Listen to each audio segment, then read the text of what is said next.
Welcome to Lamakaan. It's a great pleasure to host the launch of Caste Matters by Suraj Yengde.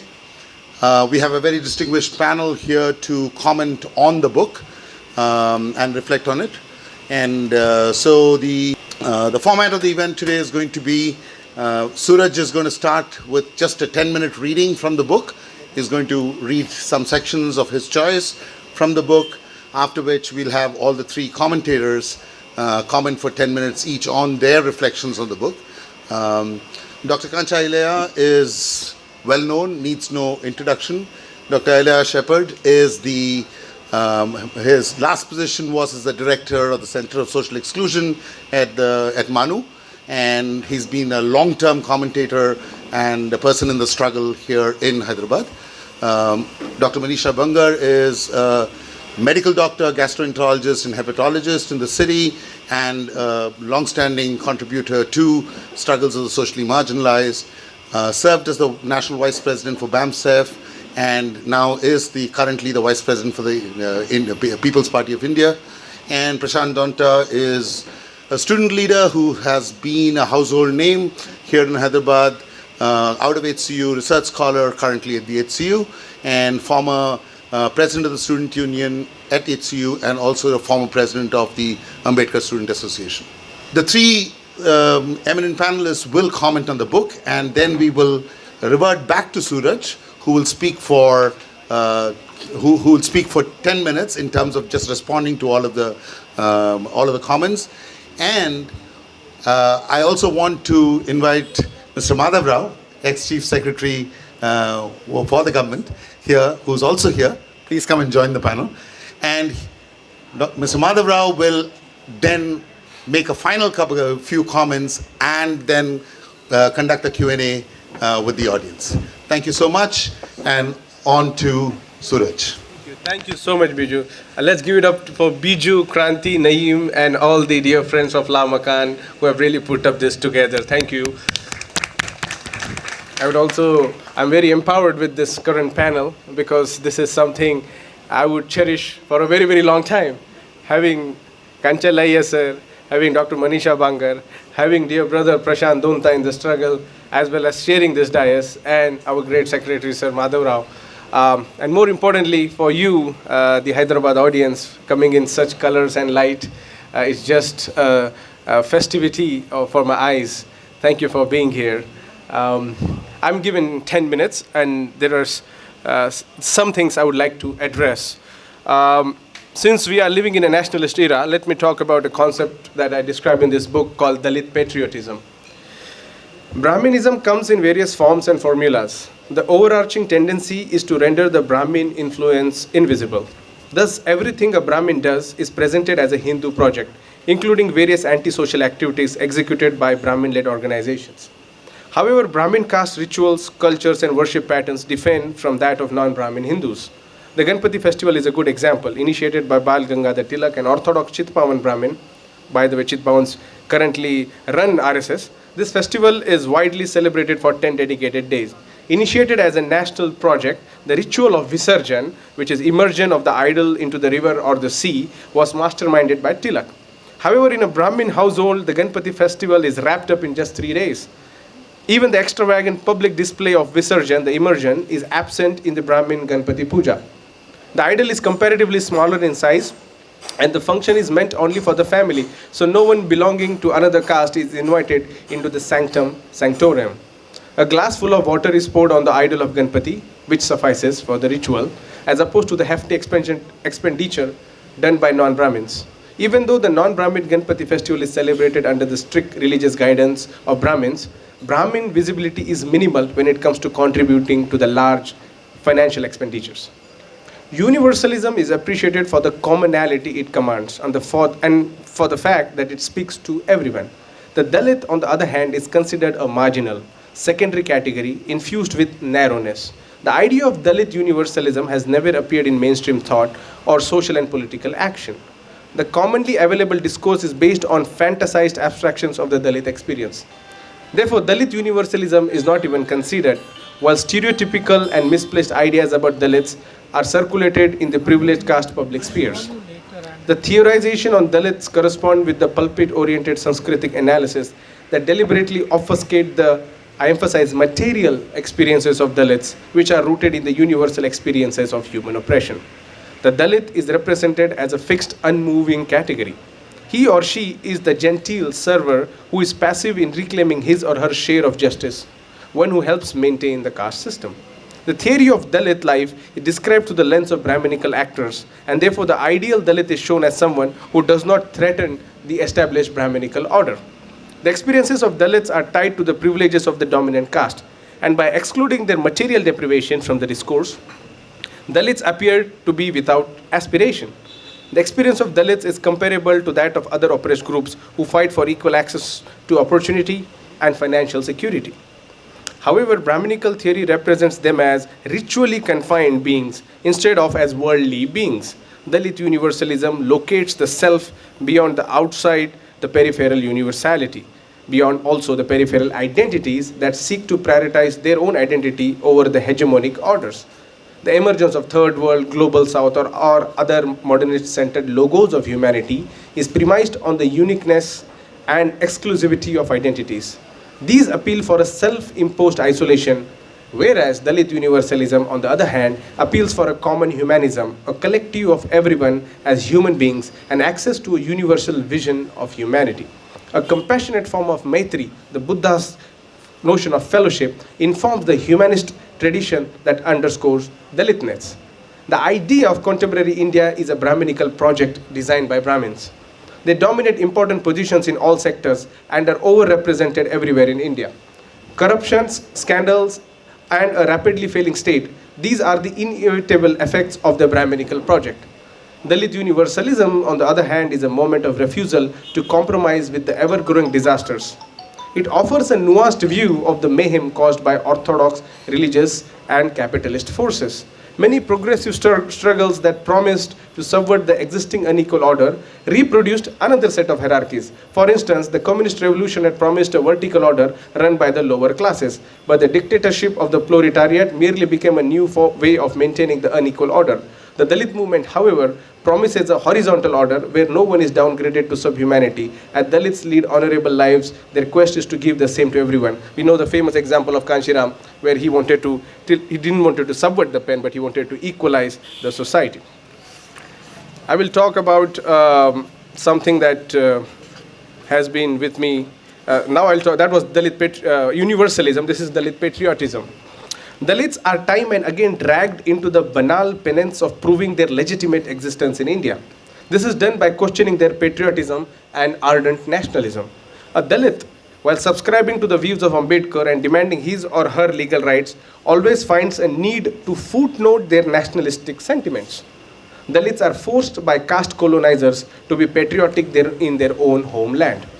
The question of caste and Ambedkar's role during the independence movement is narrated from Brahmin diaries. In these accounts, Ambedkar is portrayed as the handler of the British and an absolute colonial subject swayed by the seduction of Victorianism. Instead of spreading Ambedkar's thoughts on the illegitimate exploits of caste colonizers, an educated Dalit in the office, school, college, sports stadium, cinema, and every other common space spends time singing the greatness of Ambedkar's nationalism. The idea of patriotism built around the casteist nation is a treacherous concept. It is a crooked plot of traditional oppressors to question one's patriotism and resort to punishment if one has the temerity to even declare one's Dalitness. A Dalit youth was hacked to death in broad daylight in Ahmednagar, Maharashtra in May 2015. The reason? His mobile ringtone was set to the Dalit music in praise of Ambedkar. The mere act of embracing one's culture and being proud of it sends shivers of insecurity among oppressor castes. Thus, asking the Dalit to confirm his or her patriotism is to mock the mutilated and slayed Dalits in a country that breathes on freshly burned Dalit bodies. Weekly, 13 Dalits are murdered, 5 Dalit homes are burned, 6 Dalit people are kidnapped or abducted, and 21 Dalit women are raped as we sleep tonight. In spite of this, one can easily notice the demonstrative patriotism among Dalits. Every 15th August and 26th January, Dalits can be zealously seen posting messages of their affinity to the motherland more than any other community I have come across. They reproduce the quotes by Ambedkar, who had claimed his affinity to India, the famous quote, "We are Indian firstly and lastly." Middle class Dalits still find the need to claim the legitimacy in the country of their ancestral birth. The immense sense of insecurity is the result of Dalits' outward rejection of the oppressive forces emanating from the state. Selective quotes from Ambedkar are used to sell their authenticity among the coterie of friends. Ambedkar's criticism of the state as an embodiment of elite masters' wishes is not given a serious thought. The nation here is collaged according to the imagination of the oppressor, who is single-mindedly focused on stripping all the hard work of Dalits and the marginalized. The Dalit is asked to be disciplined if he or she pronounces his or her willingness to exercise the sacred rite of equal rights. In offices and in social spaces, a Dalit is disciplined to act and function within the codes of Chaturvarna. Dalits are not allowed to have their festivals or marriage processions travel through the areas populated by dominant caste. For Ambedkar, effective patriotism meant collectively working towards annihilating caste. A final section I will read out. In the aftermath of Rohit Vemula's institutional murder, or we say suicide in January 2016, English-educated Dalit youth started commenting on the issue furiously and without fear. This caught the attention of the English media, dominated by non-Dalits, who solicited their views and opinions to feed on the Dalit murder market that thrives on the murder of young Dalits, working people, and those who are most vulnerable in the society. Many Dalits who could amplify their tone in the language of courage got recognized primarily due to the cultural capital they had accumulated. The Dalit youth who had studied in English medium schools and brought up in the safety net of a caste Dalit household, where silence on caste reigned and were now being asked to speak for the Dalit community. Many of these Dalits had experienced caste through class and color complexes, not as it is actually lived. Caste has the unique factor of being embedded in one's birth, and not necessarily through any distinguishable outward characteristic like skin color, race, etc., which leads to a sense of non-belonging if there is any exclusion. Many of these youth in their testimonies had clearly admitted to not having had any pressure to learn anything about their Dalit identity, nor did they express any interest in knowing it now. These were the same people who had now been asked to theorize the entire Dalit experience. Thus, many went to libraries and purchased books on Dalit literature. First-timers started making sense of Dalit jargon. However, this confused state of being and non-being multiplied their complexities of, quote, being in itself, which is to perform and simultaneously be under the same experience permanently. As many individuals started finding the sense of their worth, they started coming out as Dalits. Many did so to hint at their suppressed suffering that had remained undiscussed.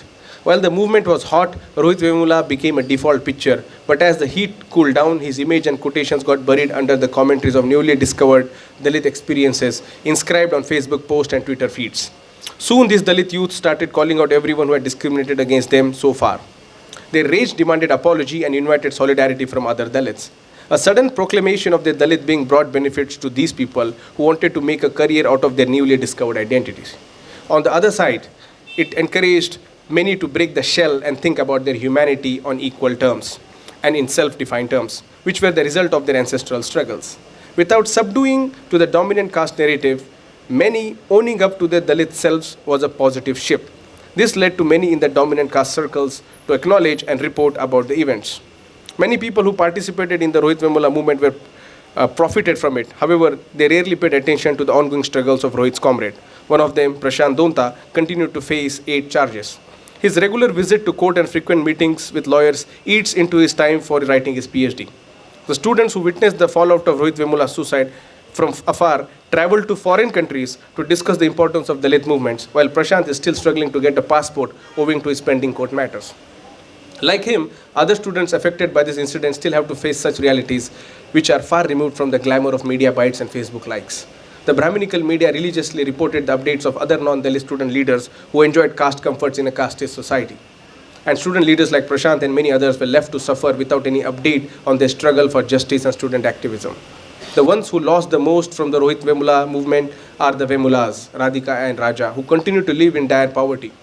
The money that Rohit would send them out of his stipend has now stopped. Raja managed to buy an auto rickshaw on loan and struggled to maintain his business. His auto had Ambedkar's image, but because of casteist people have a strong dislike for Ambedkar, Raja's assertion of his Dalit identity brought huge social economic losses. When I last spoke to him in Guntur in 2017, Raja was struggling to meet his monthly EMI for the auto and was about to give up on that sole business, which threatened to push the family further into debt. A year later, Later, he had given up on the auto business as well as promising career in geology. Radhika Vemula continues to be summoned by Dalit and non-Dalit progressive communities to offer guidance and light. She is a crowd puller at events, but once they end, the leader who invited her are nowhere to be seen. She is kept at the beck and call of the leader's party cadres. The Rohit Vemula movement is also a bitter reminder of how self-oriented Dalit energy has become. Many promises were made by Dalit and non-Dalit groups to support the Vemula family in order to continue Rohit's legacy. Barring a few, almost all the promises were shamelessly fake. The suicide and its aftermath also brought with it an entourage of untrained youth cadres from urban privileged backgrounds who believed in their experiences but could not articulate their sense of freedom in the language of sustainable movements. Other Dalits who had remained oblivious for a good 20 years or more had now suddenly become aware and were getting attention for their assertive views. With this sudden recognition, they did not get enough time to process the multiple meanings of Dalit, and not just the class term, but its caste, gender, and spatial location. However, the show went on and performance was rewarded. The struggle on the ground, however, was forgotten. Elite Dalits went back into their gated communities to be reassured about their future by their friends and families. 2 years on, the Dalits who wrote unending columns and gave Landi sound bites in the media frenzy are difficult to spot. Dalit genocide continues to take place. After Rohit, it was Muthu Krishnan, but at the time, the short-term activists who had emerged during Rohit Vemula movement were nowhere to be seen. The young activists, having done their share of extracurricular activities, are now desperately seeking a career where Dalit murders are appreciated and Dalit lives don't matter. As I write this, another Dalit PhD student at IIT Kanpur, Bhim Singh, hanged himself. Such suicides are a form of social lynching that put the premium on Dalit insecurities without addressing its concerns. Dalits in India have a long history of being murdered by the social orders of dominant caste society. Relatively privileged Dalits who are armed with access to use their voices and get the attention of media because they operate in the same ecology as dominant caste media personnel. The arrogance of the media was challenged by well-versed and articulate young Dalits who narrated their experiences of their community. The strong distrust and apathy towards Dalits by Brahminical society is one of the causes of Dalits disowning themselves and producing love. They don't have a free and cosmopolitan space where they can own themselves without being judged or intimidated. Thank you. You heard what Suraj read out from his book. When I got this book few days back from the publishers and looked at the pages quickly, I was reminded of Ambedkar's biographic images. And there is a close link between Suraj's emergence as a scholar. It is surprising, from this country, from a very backward social environment, not just caste, from a slum, how Suraj went to different places in the country to study and then get his PhD. He got his PhD by 26 or so. 27. In this country, not even 1% Brahmins can get PhD at that age. And if you read his childhood experience, now one of the great things that he has done, which I was consistently requesting young people in the universities, that you need to narrate your life from what everyday struggle you came up to this level of what you call university. It is only then whatever you write makes sense to the people. And he did that in this book. And quite interestingly, what mother and grandmother and his father did in the slum. There's one statement that the publishers also put on the blurb, that all his members live in such a horrible slum, and nobody could go beyond 10th class in this age. In Ambedkar's times, it was totally illiterate base. And from there, the other thing that proves very firmly about my conviction is studying in English medium. This boy from a slum, because of his grandmother's servant woman's work, they put him in English medium school. And from there, he struggled to go through European universities, from there to Johannesburg. There he did his PhD. Now he went to America. He is a postdoctoral fellow in Harvard. And it is from that base he wrote this book. And therefore, if only he were to write the same book from Indian base, Penguin would not have published. Yeah, absolutely. If he were to be in any university, Penguin would not have published. Since he is from Harvard, and since his bio tells that he did his PhD in Johannesburg and then went to Switzerland, then went to England, then went to... And the book reflects all his rich experience across the world. There's a famous statement that he makes in this book. One of his maybe colleagues in Harvard asks him, "What are you doing here?" So Suraj tells him that I am doing research on caste. Obviously that man could be a Brahmin, right? And I thought after almost 30 years of work on Indian caste and Brahmins and Shudras and so on, the way Suraj handled Brahmins was far better than even my handling and Ambedkar's handling. He handled very well. Handling these people is very important. And he handled them not only here, he is handling them in America. He tells him, he asks him, "Are you doing research on caste?" He says, "Yes." "Are you doing research on caste in India or in America?" Then Suraj says, "I am doing research on both caste in India and America." He was shocked. Is there caste here? And that fellow is a casteist. So, this is the world in the name of NRIs exporting money from here, so-called importing knowledge, what they are doing. This book shows some amount of its structure and operation. And it is a very important thing. The other major thing that Suraj did,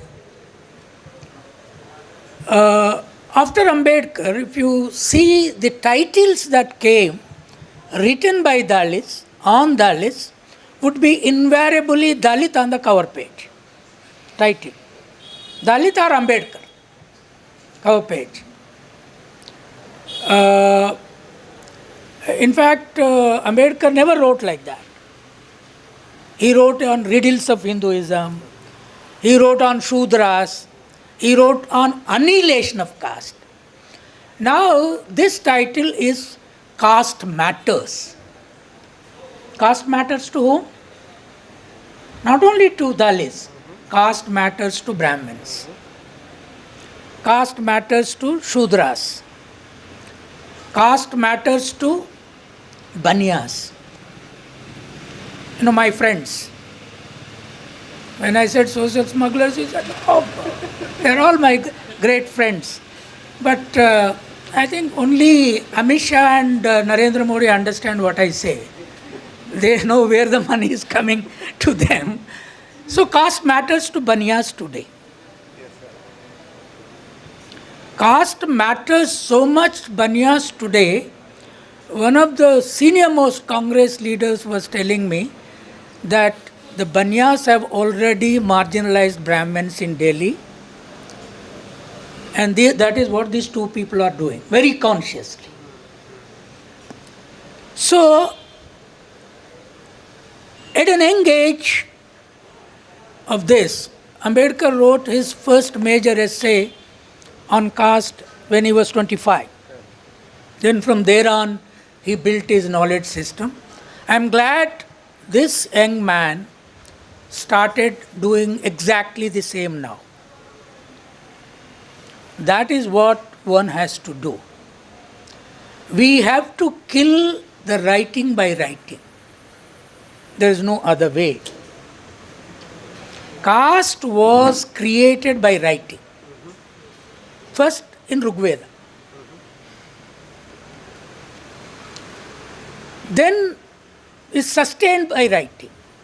It continues by writing. It can be destroyed by writing again. And who should write? I am an OBC. I am in the middle run. So there is very difficult space.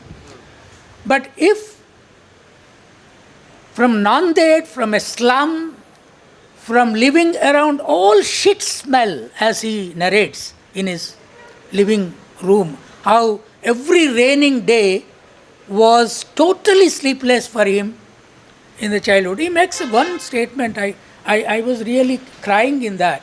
He says, whenever I go to my mother's side grandmother's house, that night I would sleep without knowing whether it rained or not. Am I right? Yes, sir. Because that house has a pakka ceiling. And this house he lived all through had no ceiling at all. So from there, writing about highly sophisticated theoretical formulations. And see, unless one handles English as they handle Sanskrit, there is no way to defeat them. And I think Suraj has learned to handle English the way this Om Bhur Bhuvat Saviturvarenyam Bhargo, aeroplane speed. Aeroplane speed, neither bridegroom nor bride understands anything. Whether that girl is being married to that boy or somebody else or to the priest. Speed. Speed and speed. And he can match them in the speed in English. And that is the only way to defeat them. How did Ambedkar defeat them? Gandhi is a Baniya, a clever Baniya according to Amit Shah, not only me. Clever Baniya, he understood that Ambedkar had a better English than Nehru and himself. You read today Gandhi's writings, awful English.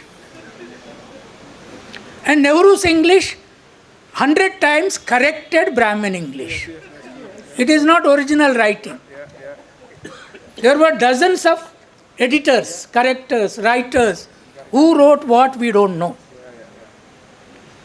So, but this man's English. So that is the way one has to handle.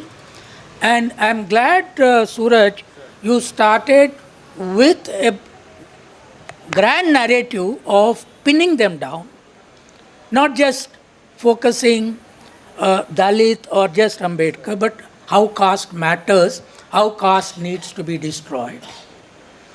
And how that annihilation or destruction is possible only when the larger entities are handled.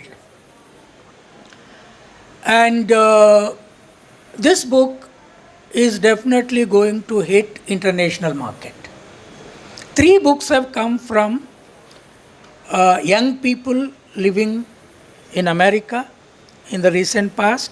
This is a first major scholarly book, but there were 2 other books. One was Sujata Gidla's Ants Among Elephants. The second one was Yachika Dutt, a girl again. I mean, how much writing Rohit Vemula inspired is amazing. Though you said that he is forgotten, but read Yachika Dutt's autobiography called Coming Out as as Dalit.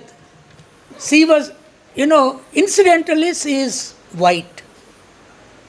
She is Aryan looking. So she always told everybody she is a Brahmin.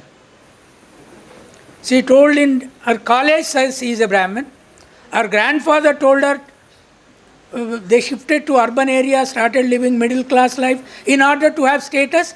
Tell the lies consistently. No, like Gandhi, we should tell lie consistently. If you tell lie consistently, it becomes truth. I ate goat and the goat went into my stomach, started crying in the night. Tell repeatedly. And we all believe that really goat cries in the stomach every night. Even though you came eating goat meat that day, it does not cry in your stomach, but it cries in your brain because Gandhi told. Consistent lie.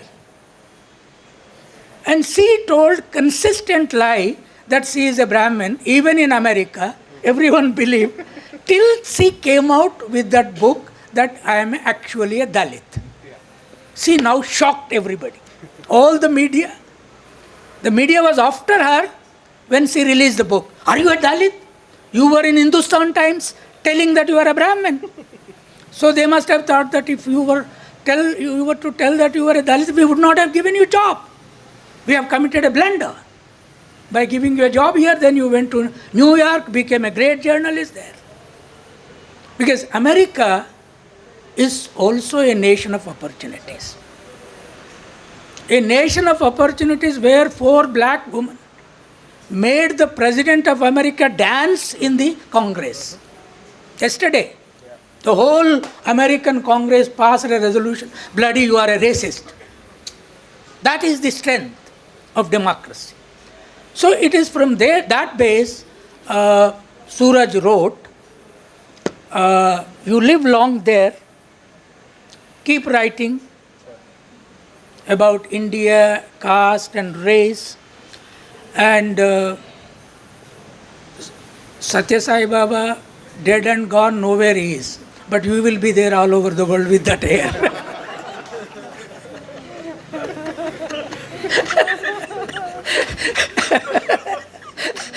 You will be there all over the world. Because what is that Satya Sai Baba?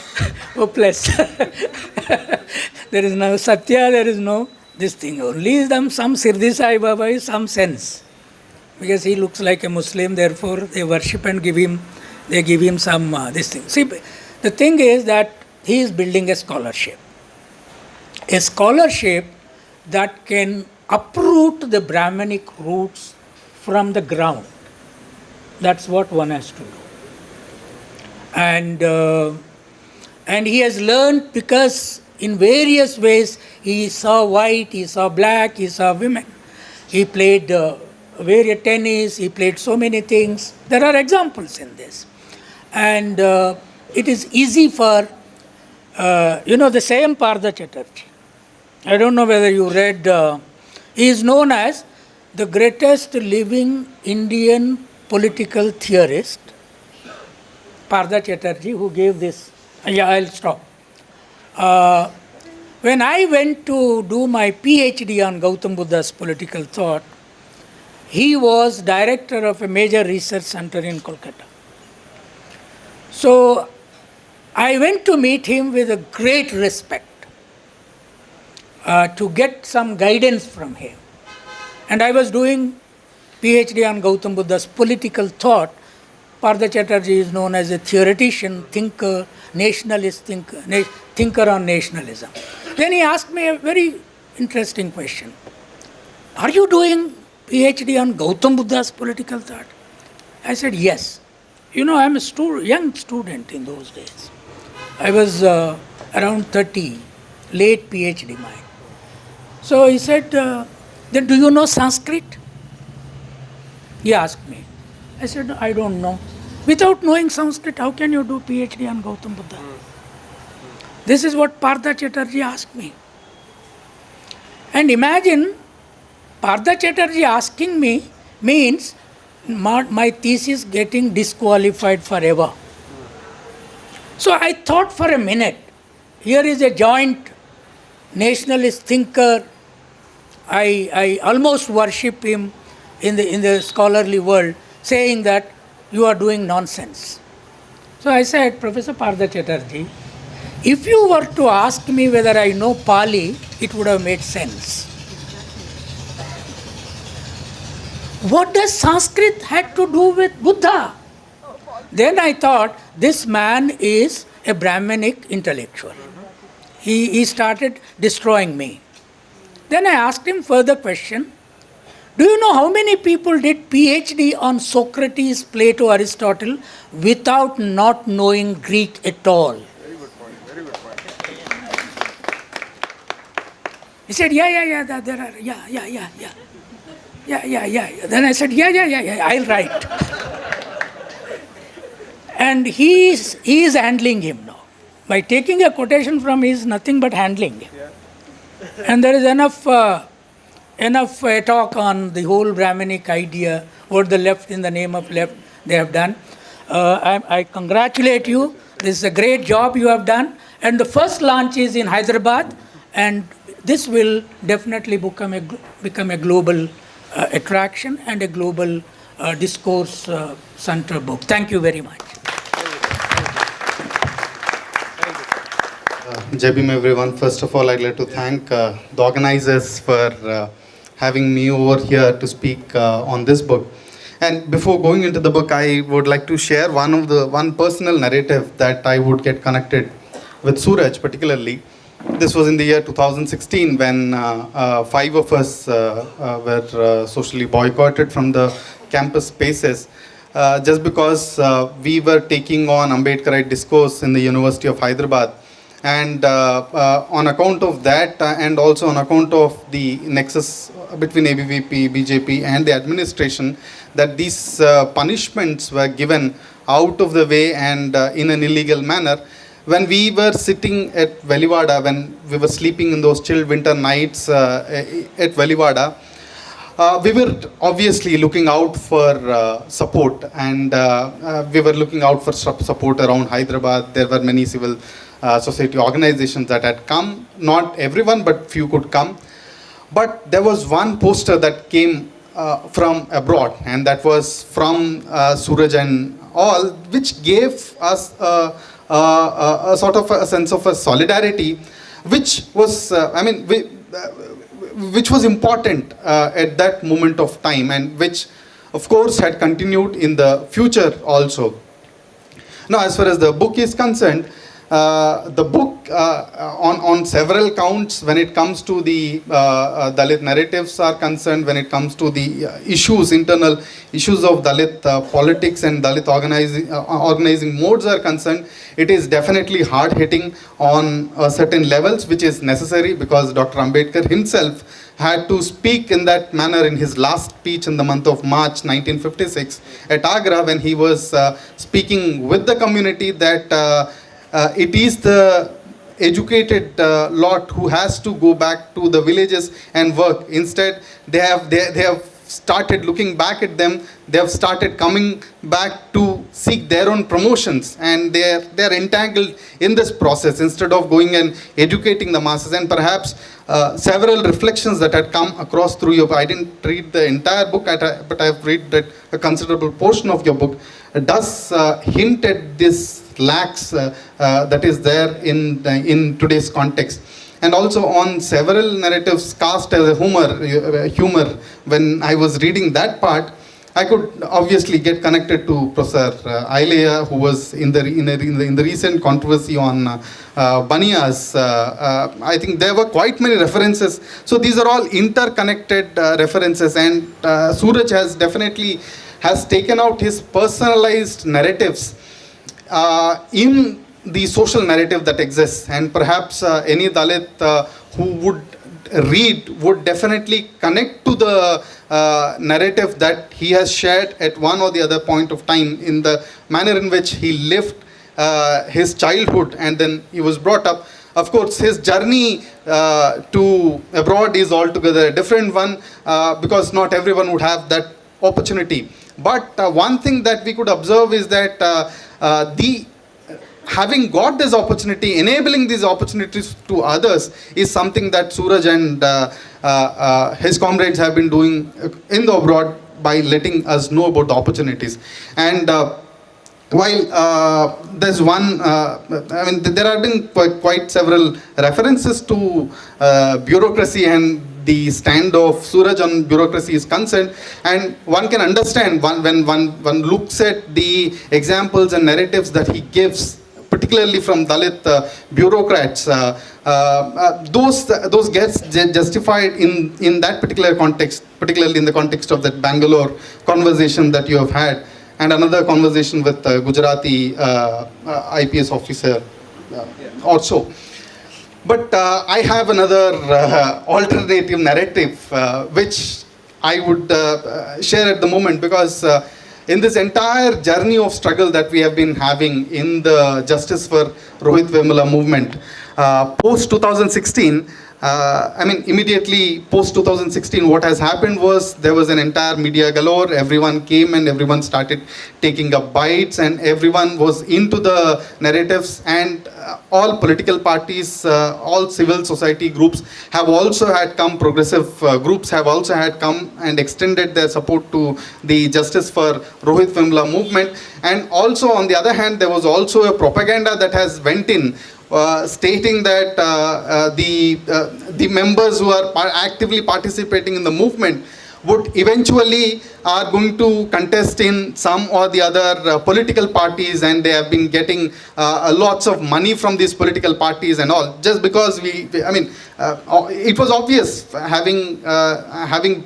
been part of the movement, it was obvious, because when we were confronting the BJP-led center, it is inevitable that we need to galvanize support from everyone else apart from BJP when the struggle is itself is against them. Now, in that course,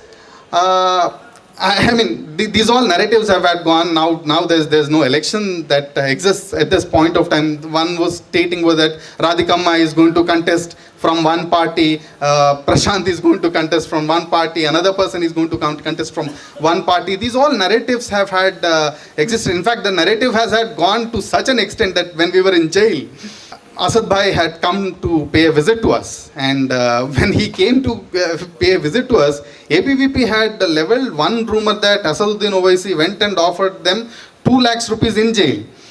And the irony of that is that any person can have 5,000 rupees max deposit in a jail when someone is being jailed. And in that course, we were 27 people. Even if you count on that level also, those rumors were absolutely... So these were built as a conscious propaganda to malign the movement. Now, despite of these rumors, despite of this propaganda that had been unleashed, media went away after a few days, because the continuous coverage of any movement might also be difficult, but also the media, as Kanshiram has rightly pointed out, it also has been of caste Hindu coteries, so it would have its own interest from having departed from. There were many organizations who had come, who had stood in support with us, had deserted after a certain point of time. But the ones who stood along with us was our faculty members and the SAST officers forum. And now this is in particular reference to the fact that even today, if we have anything to discuss about the movement. These are the only two groups with on whom we have confidence and trust. So this particular aspect has actually given us a new shade that each and everyone, engaging with each and everyone. Earlier, I also used to have the same opinion of bureaucracy, what these bureaucrats are doing, and they're just looking after for their own self and all. But then in the movement, as far as the movement is concerned, when we locate individual as a bureaucrat as against a community of organization is concerned, this stands in contrast to those individuals. And everywhere these individuals exist, be it student organizations or political parties or any form of organization. So I think these narratives would stand a bit of in contrast to what has been offered. But the discussions that you have gone were altogether in a different context. Hence, these cannot be equated with that. And as far as I had first read your comment on that. On when it came to discussing about Rohit Vemula, I first started reading from the second paragraph. Many people who participated in the Rohit Vemula movement profited from it. However, they rarely paid attention to the ongoing struggle of Rohit's comrades. I think, when I had read this paragraph in isolation, not reading the above paragraphs, I had first initially misconceived it. But however, when I had looked at the paras that had gone before that, they also seem to be apt. But on the other hand, I also have a different take on it, in the sense that when we locate community as such, particularly those who are there in the universities. Now we are in the universities. There have been, in the initial modes of time, there has been a wave of students who had come and participated in these protests seeking justice. But after a point of time, what the administration could do, and which you had actually mentioned in your later parts of the book, that how Mr. Apparao had been given Millennium Plaque of Honor by Narendra Modi himself, despite him being accused in one of the institutional murder of Rohit Vemula. That now that such giving, such an enormous power being given to people like him had actually made the campus, they had instilled a fear psychosis amongst the Dalit Bahujans of the campus. Now, how many, 75 students being filed with cases, and 2 teachers were also being pushed into that, and several student leaders were being particularly selectively targeted and then framed with cases. I think there are amongst 5 of us, after Rohit Vemula was institutionally murdered, now 4 of us face about 4 odd cases on similar lines, while 3 other students have 3 more cases. So like that, if we compile the list, it will go more than 100 students being encountered with cases. And in addition to which, this proctorial board operationalization, and so with this sorts of atmosphere having been in existence, it also would not be possible for probably those who have come and joined in the initial phase may not be able to join, because the background from which our generations of youth comes and enters into this Indian institutions is altogether different. And particularly caste has a role in this particular manner. Wherever, as Dr. Ambedkar himself states, the power of protecting of caste lies in subverting or in attacking those who stand against caste. How you basically stand, how you attack them, how you suppress them. No, otherwise caste would have ended long time back if this rebellion was supposed to continue. And hence this had been the Brahminical plot that had been existing as far as the educational institutions are concerned. But your references to social media activism is concerned is absolutely right, because a few number of likes have never stopped the atrocities that have been going back at the village, rather than the reaching out to the villages on ground would definitely make a way out, and thus your paragraphs have been definitely hard hitting on some of the social media activists, and also there are so in that line, to whatever I had read, I described this book as offering a very new perspective and from within. I think that's more important, because a critique from inside is also important in constructing a movement which goes further towards the agenda of annihilation of caste. And also, so I mean, and also I would like to state, as Professor Aile had said, caste was created by writing and it needs to be destroyed by writing. Anyone who observes Suraj by his outward appearance does not understand the amount of struggle that he had gone through. And perhaps if Suraj would not have had written this, perhaps none would have known about the struggle that Suraj and his entire generations of family had gone through. That he came from a royal family. Yes, definitely. That would have been the impression, but yeah. So, I mean, so thus this book definitely offers a refreshing perspective in terms of embedding the personalized narratives, combining it with the sociological phenomena that have been operating, and adding struggles that have been going on ground into the subject. And at the end, I'd like to finish that even the neo-Dalit uprising, which you had earmarked as after post-Rohit's institutional murder, and perhaps there are several movements that had contributed for this neo-Dalit uprising. Now, particularly when we locate Hyderabad University, and also Andhra Pradesh in particular, we take inspiration from the struggles of our predecessors. For example, in '93, when Ambedkar Students Association was established, it was Karan Chedu's struggle which inspired, and it was a struggle for self-respect that inspired all of us. And in 2002, when 10 Dalit research scholars were rusticated for the first time in the history of entire country, they never went and bargained with administration, nor have they begged anyone, but they stood on their own. And after 2 years, they came back, they finished their PhDs, and now they are teaching at several reputed institutes across the country.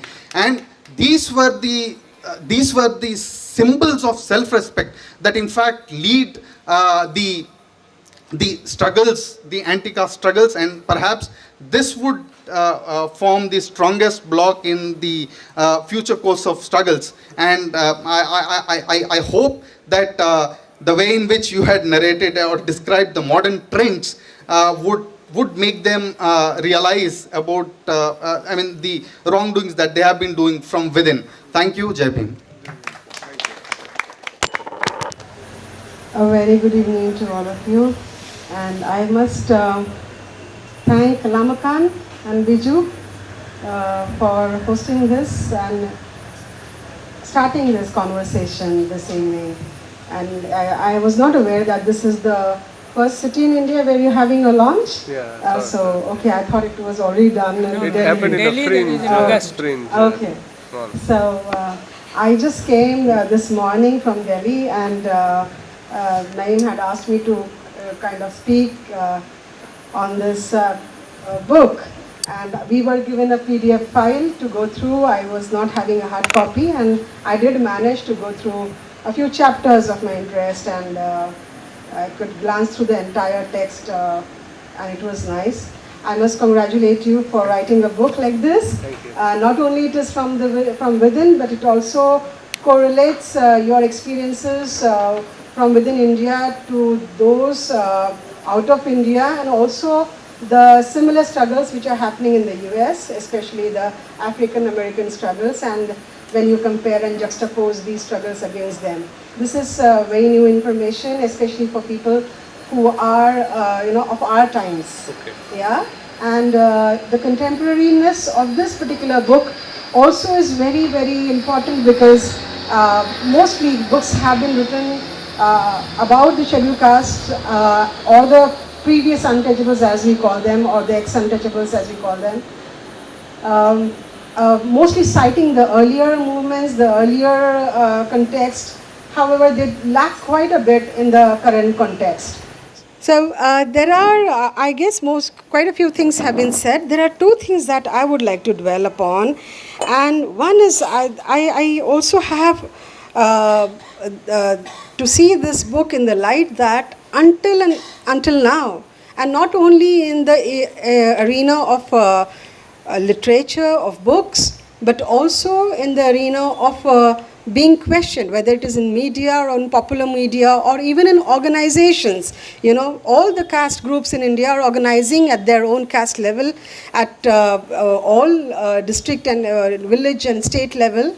And there is a distinct narrative, it's an over-encompassing narrative, an umbrella of sort, I should say, in which the entire gaze of anything which is related to the scheduled caste. You would be surprised that I am saying this word scheduled caste. Not many people would want to, especially when the book has been written as a Dalit. But then there have been movements, and then a lot has happened beyond the Dalit in the past 40 years. Whether you take it in form of the Bahujan movement or the Mool Nivasi Bahujan movement, which probably he might write in the next book, or maybe someone else writes in their books, but that has not been given or received so much of attention in this particular book. So I adhere to the constitutional identity of scheduled caste. So when we talk about the scheduled caste, and the ex-untouchables, or Dalits as they are known in the popular parlance, all the time the gaze has been on the Dalits, you know, because the media is in their hands, the narrative is in their hand. However, and we also have been, the so-called scheduled caste or the so-called scheduled, the Dalits also have been indoctrinated in a way to keep the gaze on the Dalits. That something is wrong with them, that they need to struggle, that they need to fight out, that it starts from that time in which their being born as an untouchable was something that had to do with them and their sins. And ever since then, it has still remained that the gaze remains on them. A very vibrant example, a very recent example, you must have seen the film Article 15. Okay? So there, it is the hero, and till the last moment, in this country of India, even a child who is 5 years old and is born in a Brahmin household, he knows his caste, he knows his varna, and he knows that he is superior. He's been told so. By 8th standard or by 10th standard, he is being told that you are the best, and you don't even need to question your superiority. I mean, I don't want to get into the details, but we have, if Prashant remembers, after Rohit Vemula's institutional murder, there was almost a 10 days phase in between the time that we went and did the protest at Jantar Mantar. And there was a lot of upsurge and a lot of empathy coming from all caste groups, and people really wanted to know why is this happened, why did it happen. And then students from the upper caste or so-called Savarna Brahmin caste, they wanted to speak, and they wanted to say, they wanted to come up and tell that yes, this is how casteism goes on in our houses. There is a reference to the thing that how racism, you're talking about one a program that you attended, and where the white are talking about the racism, that how invisibilized racism is actually practiced in their own houses among them. And these students very interestingly are coming and telling that how they are made to understand and how their superiority is ingrained upon them, and they know very clearly how scheduled caste have to be treated, how the chamar has to be treated, how the shudra has to be treated. So they are pretty clear. And this hero in Article 15, until he becomes an IPS officer, he is not knowing his caste. So that is the kind of privilege they have of not knowing their own caste, but actually employing the scheduled caste to clean the sewer system. So he knows the caste of the person who is there to come and clean the sewer system. And Anubhav Sinha actually employs, Kanche Iliaji, Anubhav Sinha actually employed in the movie to play the role of the sanitation worker. He got a so-called Valmiki or a Bangi, to do the cleaning. So that is the kind of privilege they have. When it comes to Super 30, I'm giving you the recent examples of how caste is invisibilized as far as the upper caste is concerned. Their caste doesn't have to be questioned, whereas the caste of the other people is known, and then they also have the advantage of asking. The hero in Article 15 asks, क्या है मेरी जात? तो आपको जात आपकी जात से कैसे आपको पता चला? You know, that kind of a narrative is being. So the entire case, even in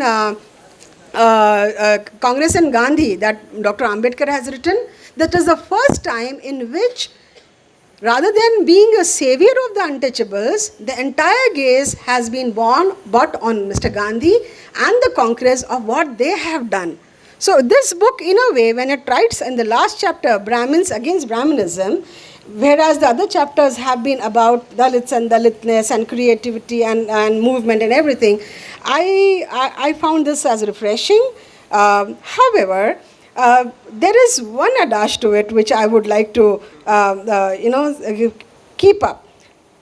You must have also come to, there's a very interesting example of late in which Sakshi Mishra, a girl who gets married to a scheduled caste person, we do not know his occupational subcaste or whatever. Then we also have Payal Tadvi, Dr. Payal Tadvi. There was an institutional murder in her case. There were attempts, absolute attempts in trying to show that whatever discrimination, I'm talking about how the Brahminical effect and how the Brahminism affects not only in the villages and towns, as was shown or was trying to be, they tried to show in Article 15. You know, right now also, all the people who are non-Bahujans or so-called upper caste, they are made to understand, a narrative is set in such a fashion that what, if at all there is a problem with the scheduled caste, it is something which is occurring in the remote villages. It is something which is beyond our vision. It is something which is beyond our comprehension. But then we see the same thing happening in case of Dr. Payal Tadvi, and she is a scheduled tribe. She is also a Muslim. She is in that cusp. Today also Rohit Vemula, we have owned him as a Dalit. We have owned him as a scheduled caste. But the state is still poking him, asking his mother where she belongs and what she is. So you can see how the gaze still rests upon them.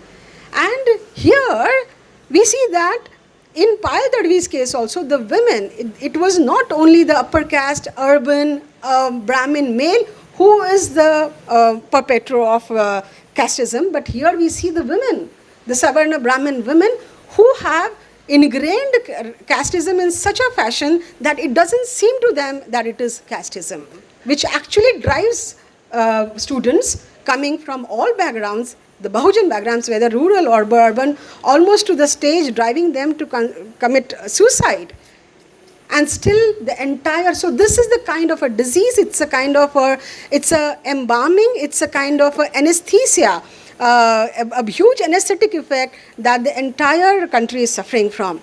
And therefore, the questioning and the gaze has to be brought on the upper caste persons and the Brahmins and the upper caste and the Brahminism per se, asking them, what makes you think like this? What actually happens when you come across a student who's equally educated as you? What actually happens when a scheduled caste student comes to you? What happens to you when a girl who is, you come to know is a scheduled caste but is fair, good looking?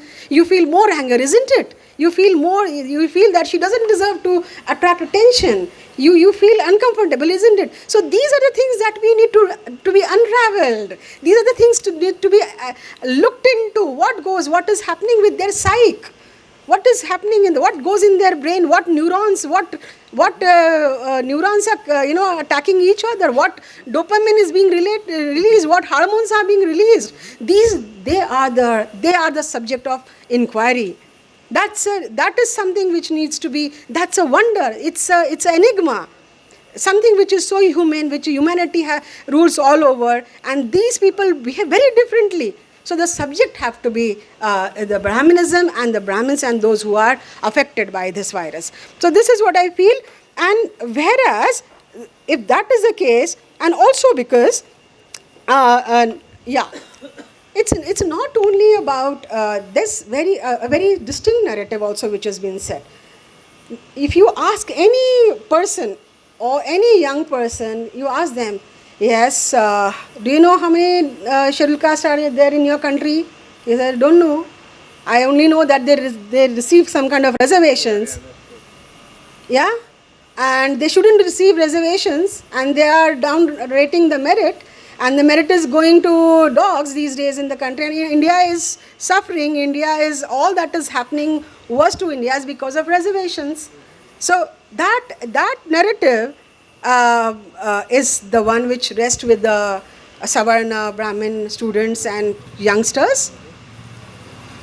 Not only, and this is totally overriding, overpowering over the narrative or over the understanding that they are overrepresented in media, that they are overrepresented in bureaucracy, that they are overrepresented in popular culture, that they are overrepresented in art, in cinema.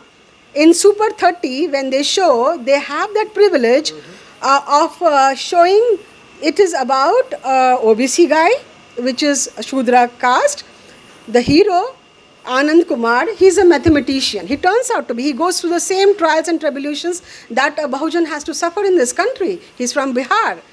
And this guy, he actually becomes he's a mathematician, he wins award, and he becomes a world-renowned mathematician. It's a biography, it's a biopic.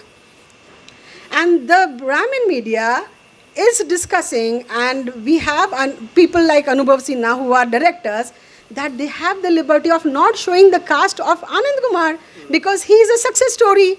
Whereas those who are not success stories, they are definitely need to be shown as vulnerable, as being targeted, as being weak. So the success stories need not be told, but all that is filth, squalor, and vulnerability. And then the vulnerability is something that also excites them. It makes them act like saviors. So Article 15, you have a convincing hero, you have a savior. So this is how Brahminism has gone from stages to stages.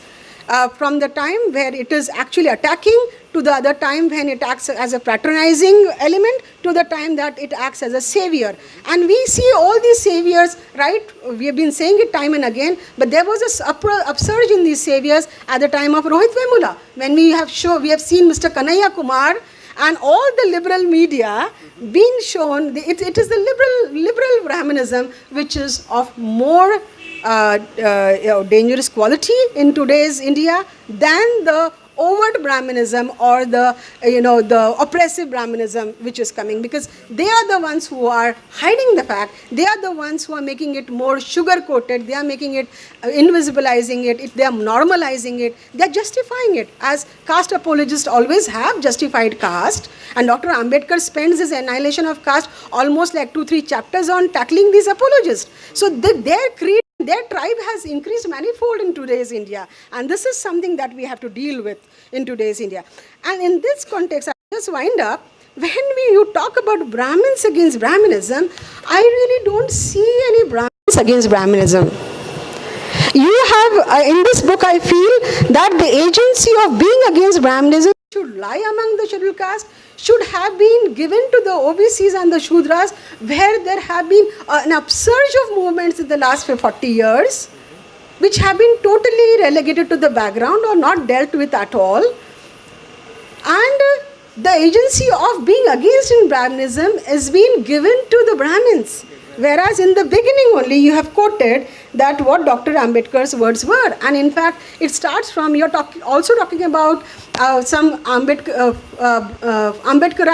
Brahmins, Phuleite Brahmins. Mr. Phule was very categorical in telling that the Brahmin will never come down from the pedestal. And if you have schools for your children, let there be no Brahmin. And I do not understand how a Brahmin can be a Phuleite Brahmin. Because if at all he has to he has to first shed his privileges. He has to give up. What will that giving up mean? That it will mean that all those people who are occupying positions in the bureaucracy, they will step down. Do you see that scene today? Those who are occupying the media, from the right in the liberal media also, they will have to give it up and come down. Will they do it? Will they do anything that the samurais of Japan have done is the question that I ask almost 70 years later, or maybe more than that, that Dr. Ambedkar asked so many years ago. Have we come to the position in India today? Even in this era.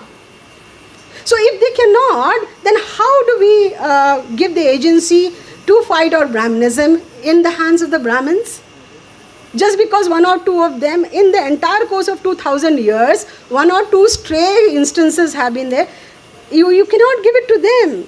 That is what, it is as good as saying that feudalism will be fought by feudals, or the corporates will be, corporatism will be taken care of by the corporates, or that the capitalism only can be demolished if only the capitalists become better, or they, there's some kind of a transformation which occurs. I really do not think so.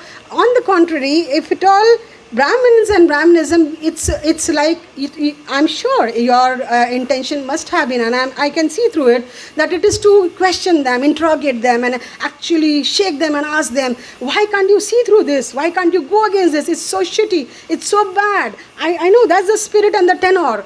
However, it will be taken differently, and that is how it is taken. There's a huge body of people who are actually trying to give that agency to Brahmins, and the entire thing of Bhima Koregaon and the usurpation of Rohit Vemula's movement, as well as the usurpation and the criminalization of Bhima Koregaon movement, it has been solely to this understanding that the Brahmins may or may not, whether they can take the agency of destroying Brahminism or not. I feel so. This is all that I wanted to say. And then second is regarding SC. Okay, so this is also, there's one element which Prashant also alluded to, or rather he actually elucidated it. It is about the questioning of the elite Dalits or scheduled caste among the scheduled caste. So the questioning of this and SC versus Dalit, elite SCs vis-a-vis Brahmins against Brahminism. These are totally two different things. Prashant has already told that how important and how transformative or how helpful the agency of elite scheduled caste have been in their movement. What I feel is 50 years or first generation. In your book, your entire book is about the first generation scheduled caste. For a first generation scheduled caste who has received education and his 30 years have gone, in that first generation also his youth has gone, this is the first time they are ever actually going into any offices, whether as a clerk or what, or as a bureaucrat.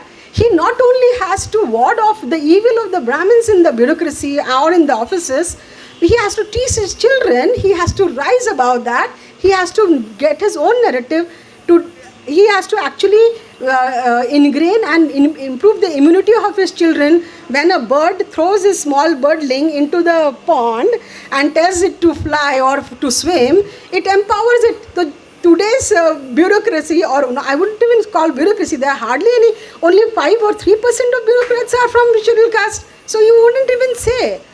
So you can see the manifold and the variegated areas of war that they have to engage into day in and day out.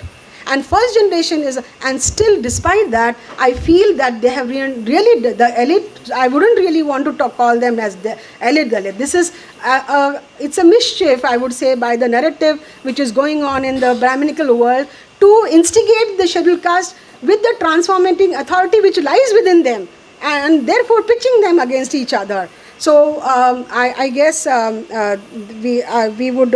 This is where I feel, and then regarding solutions, I'm sure it would come again and again, and I may have missed out on other solidarities that you may have taken within India, but I'm really thankful for bringing out solidarities which are appearing in the US and other parts of the world. Thank you so much, and thank you so much for listening. Before Madhara Garu speaks, I just wanted to make one small point. After Manisha spoke, I also knew that the last chapter, Brahmins against Brahminism, will be hugely debated. Brahmins against Brahmanism, though he has given some solid examples. For example, one example which I never knew, that Tilak's son, Balagangadhara Tilak's son, was a supporter of Ambedkar against caste system, and all Brahmins harassed him and he committed suicide. He wrote a letter to Ambedkar and committed suicide. And another thing which you don't know, Balagangadhar's brother became a Christian in protest against him. A great Christian. Yeah. Is second to him. His name is Abhinay Tilak or something. So there are examples. But Manisha, I think, is it not true that because of this writing, because of the love that the Dalit family, the labor, the production, the social living, that writing has been coming about it, two heroines have come from Brahmin, one from Brahmin, one from Banyas in my life, in his life. You know, he's 80, I'm 66. We should not die with pessimism. Is not Amruta, a Banya girl, is not against Banyaism? Miryal Guda? Is not she against? Her father is the richest in that area. She just kicked his riches and went with a Dalit and saying that this is a human value in this house. I live with them. I bear my child. And here is a Brahmin girl, Sakshi Misra. She has world of wealth. She is in BJP, her father. BJP is full of wealth. The whole money is with BJP. And UP money is with her father. And he says, my father, take your gundas away. What a heroine. That is what this writing produces. I think, we should be hopeful. There are Brahmin women against Brahmanism coming out within 2025. And that is because of our debates, because of our writing and asking them that this is good life here, this is human life here, and this is civilization. He tells a story of his grandmother, how love she taught. And every Brahmin girl in oppressive condition wants a loving house, not a Brahminic oppressive house. That is where Sakshi emerges into the field. So I think we should also write about them. You must write a book on Sakshi and Amruta. Two girls. Yeah. So that is what we should really. Thank you. Now, I haven't known about the very existence of this gentleman, a young man, much less about the book, till Mr. Kancha called me around the noon time to say that there is a book launch here and I am one of the panelist speakers, you must come.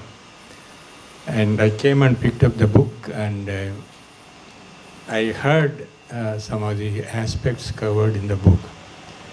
So when I was being asked to sit here, I said, I am the last man fit to be sitting there. They said, you moderate. You, after they finish their commentary about the book, you said probably he would talk again a while. No? Yeah. I speak about an author whom I don't know, about a book which I have not read. Yeah. That's very unfair. Solidarity, yeah, I think the famous the unpopular thing is a glass is half empty or half full, the way you look at it.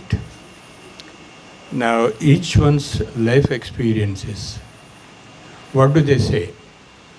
That is it the Brahmins who have been putting down the Dalits all along? All the Brahmins all along? Now, you read out about this Vinayaka immersion. Who is doing it? Is it the Brahmin?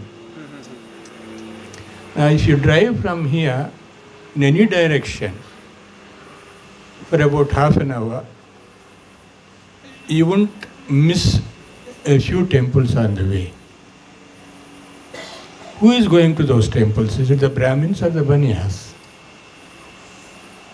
And if nobody is going, there will be no temple. And if temple is there, people are going, and they are not Brahmins and Vaishyas. It is the Bahujan who are going to the temple. Who is sort of sustaining this Brahminism? This is a sad thing that I have observed in my own life. But in Hyderabad particularly, you travel in any direction. For every half a mile or a mile, the same fellow goes and sort of bows and goes away, as if he has committed in between this half an hour so many sins that the God must sort of forgive him. So this thing is, whenever I sort of address these things, which is our first enemy? Is it the belief in God, or is it just what Rigveda and Manu has said about the caste system? Manus would not have survived unless we have been maintaining, financing these temples. This is where it's the Brahmins against Brahminism. It is the Bahujans against the Bahujans, in my view. This is the way I look at it. It's the Bahujans against the Bahujans. We must get over this and ask questions. Why only Kancha Elaya should talk about it? Now, today's atrocities, how many of these people, barring probably this Amrita's case, these atrocities are committed by Bahujans and more than the Brahmins. Now, what do we do with that? A long time, about 15 years back, myself, Kancha, and a couple of professors, we said that we must have some solution for this unity between Bahujans and the Dalits. We started an organization, and when we are trying to say that who are enjoying the power in any sector, whether politics, the economic sector, education sector, media sector, we took out the data. It's all by two castes, three castes. And we said any power should be related to the numbers. We are in a democracy. The power is numbers. We are 80% plus. Then how many are Congress presidents, how many are BJP presidents, how many are chief ministers? The simple example we take is for 50 years in Andhra Pradesh, including the present this thing, there is only one Dalit chief minister for 2 years by accident. Thank you. Not a single Bahujan a chief minister till now. This is the position. Fortunately, there are states like UP and Bihar where the Bahujans have come to power. But what did they do to stop this Brahminism? Now you are helpless when you don't have power, and you are not interested in stopping it when you have power. The Dravidianism, what is happening? It has brought up Jayalalitha of all the people as the Amma chief minister. What does she stand for? What is her origin? Who made her the chief minister? So these are the things that agitate my mind. There are probably more than one person, one section, one group, one community which is responsible for the survival of one of the meanest religions the world ever have seen, will ever see. Wendy, that Wendy's book, that famous Doniger's book. There's one metaphor she uses beautifully. When you travel in the forest, there is a footprint. If it is a tiger or a lion or a smaller animal, you can see the footprint. But when an elephant puts its foot on that, all of the prints are erased. And that elephant is the caste. In India, that elephant is the caste. That dominates everything. Caste matters in that sense. Caste matters to us. Caste matters to those who have power, being Bahujans and not realizing this, but damaging the general community interest. This is the theme of my understanding in my own career, and after even the retirement, when I am brushing shoulders with people like you in Lamakaan. That's what I would say. Now, would you like to wind up? Yeah. Thank you, sir. Thank you so much. I really appreciate all of the comments, and I think that's why I love my people. They are unsparing in their love. They are scathing, and I just appreciate the bluntness, I will just sort of respond to some of the invocations that were raised here. When I was also talking about, for example, the Rohit Vemula movement, I was also more gesturing towards people outside campus, who were in a way part of it, but not part of it entirely.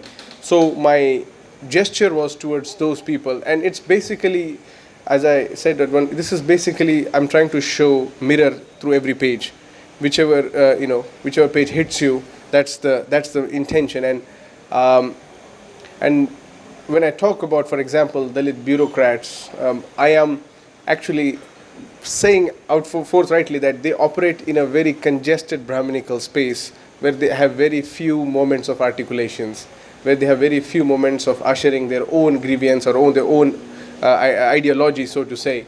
And in spite of that pressure, I will narrate a story of a friend who had I called him wall-changing Dalit. His wall was very neutral. He was working for a big corporate. But if he has a friend coming from non-Dalit background, he has all the gods on his walls. And once the guests are gone, that is replaced by Ambedkar if Dalit guests are coming. Or there are some insignias, there are some symbols that are gesturing. So he is living a very insecure life. That's not his mistake. I'm not at all blaming. I'm the last person to put the premium and the blame on my people, because these are the people who are fighting against the big monster. These are the people who are trying to pass in a certain way, and when they are passing, they are not selfish. They want to make sure once they are there, they will look out for each others. And the bureaucracy experience stands the same, as well as the people who are benefiting in the neoliberal era of the so-called, capitalist expansion, where it will help, and so to say, and I have an entire critique of Dalit capitalism, the way it is formed. One of the things we need to also, I think, when we think about these issues, I am in so much love with my people because they have never been loved. And my approach to look at my people is to love them more, because they love me in return. And that love is not vulgarized, corporatized form of love. It's a deep, empathetic, compassionate feeling. When you see other person, you always get goosebumps. You get the blood running through your veins, and you get your nerves getting sparkled. Because that is what this chord is about. I will just read out 2 pages of what I describe at Dalit Love. But before I go there, when I talk about Brahmins against Brahminism, actually the entire section initially is devoted to how the Brahmins are monopolies in this country. And I give the figures in politics, in media, and I talk about Brahmin inaction, like they are not acting. And then I call a section called Brahmin escapism, when they escape their responsibilities when they have to perform. That's why I say we need cultural suicide bombers who are Brahmins, who can use their cultural privilege, to go back to you, and blow themselves up. Because you and I don't have access to the sanctum sanctoriums. We are not invited to the Brahmin spaces. So I want them to take that responsibility. We are doing our job. But they also have the responsibility. That's why I say in India, 1.35 billion people are affected by caste, I said. No, caste touches 1.35 billion people. That includes everybody. Now, the Brahmins, they have approximately 550 subcastes among them. And there is a huge fight amongst them. It's just that we end up discussing Mala, Madiga, but within the Chitpavans, especially the Konkanast Brahmins, they are very notorious. And the Saraswat, they have a bitter fight against them. So much so that they don't marry each other. There are huge atrocities. This idea also came from a friend who married another Brahmin and he ran away from house. That was a shocking incident for me. I say, you're marrying another Brahmin, why do you run away from the house? They say the family did not approve the marriage. I say, what could be the reason? That fellow eventually told that he was from a Deshast Brahmin caste and his wife was a Saraswat Brahmin. The Saraswat Brahmins looked down upon these Deshast Brahmins, and that's why he had to elope. He said, they sent police after me. We were living in small villages in different places. So I'm like, you should be the first person among the Brahmins to fight against this so-called caste killing or inter-caste love killing. But he is not willing to take that mantle because he is enjoying the comforts of being a Brahmin. At the same time, he is also being the victim of Brahminism. So there is this space that we need to account to. And they were radical Brahmins who gave up their privilege. For example, Samta was edited by Ambedkar. Its editor was Naik. Naik was a lower caste Brahmin. And Baba Saheb Ambedkar entrusted him the responsibility of editing Samta. Now we know Sahasrabuddhe. We all know Sahasrabuddhe was very instrumental in the first Mahad, and also the guy who kind of teased Ambedkar to burn the Manusmriti. In fact, he was the one who was part of it. Sahasrabuddhe edited Janta, now the famous Janta, for 15 years. And he was known as Ambedkari Brahman. Baba Sahib said, the only mistake between you and us is you just born on that side. Otherwise, the rest of the things that you have is amongst our people. And Sahasrabuddhe, for example, was the guy who rallied among the Brahmins, and he bitterly critiqued the Brahmins during the round table conference. So Janta produced a lot of editorials. The Janta was widely read, especially by the British administration. And it was Sahasrabuddhe who made that point that it goes across, because Brahmins knew how to communicate in the Brahmin language. And that's why when Sahasrabuddhe was advocating for something, Baba Saheb Ambedkar could not go to every place to deliver his speech, because he was one of the most, he was one of the most busiest men. Every small town, conference, village will invite him. Many a times he would deploy among other peoples Sahasrabuddhe to carry his message and deliver, because then they would go out and read in absence of Ambedkar. Baba Saheb gave responsibilities to Sahasrabuddhe and other Brahmin comrades. Of course, these are the people who are also casteist in their nature. They are not this Ubermensch, so to say, or the Superman who are void of caste. When Baba Saheb decides to go and form, first he has ILP, the Labour Party, and important positions are given to Chimanlal, Setalwad, and all the people from the dominant caste. They have the positions. But when Baba Saheb moves to All India Scheduled Caste Federation, all key positions he gives to the Dalits. And then he doesn't give any portfolio in his body to any Brahmins. That's the time when these Brahmins, some of them, start leaving Ambedkar, because they feel that's their irrelevance. So there is this insecurity among them. So that is also mentioned here. Now what we are trying to do is we are trying to show this mirror to these Brahmins who proclaim their progressiveness, to say we are also this. But I'm also saying your ancestors participated, but at the time of convenience they also escaped. So now it's upon you guys, and you have to fight Brahminism within your own Brahmin circles. You need not come and engage with us, because we are already fighting in our own way. You fight at your end and meet us at a point where we will also fight and meet us at a common point where we can rub shoulders as common human beings. But you need not take the responsibility of leaders or be the spokesperson, which is not going to happen.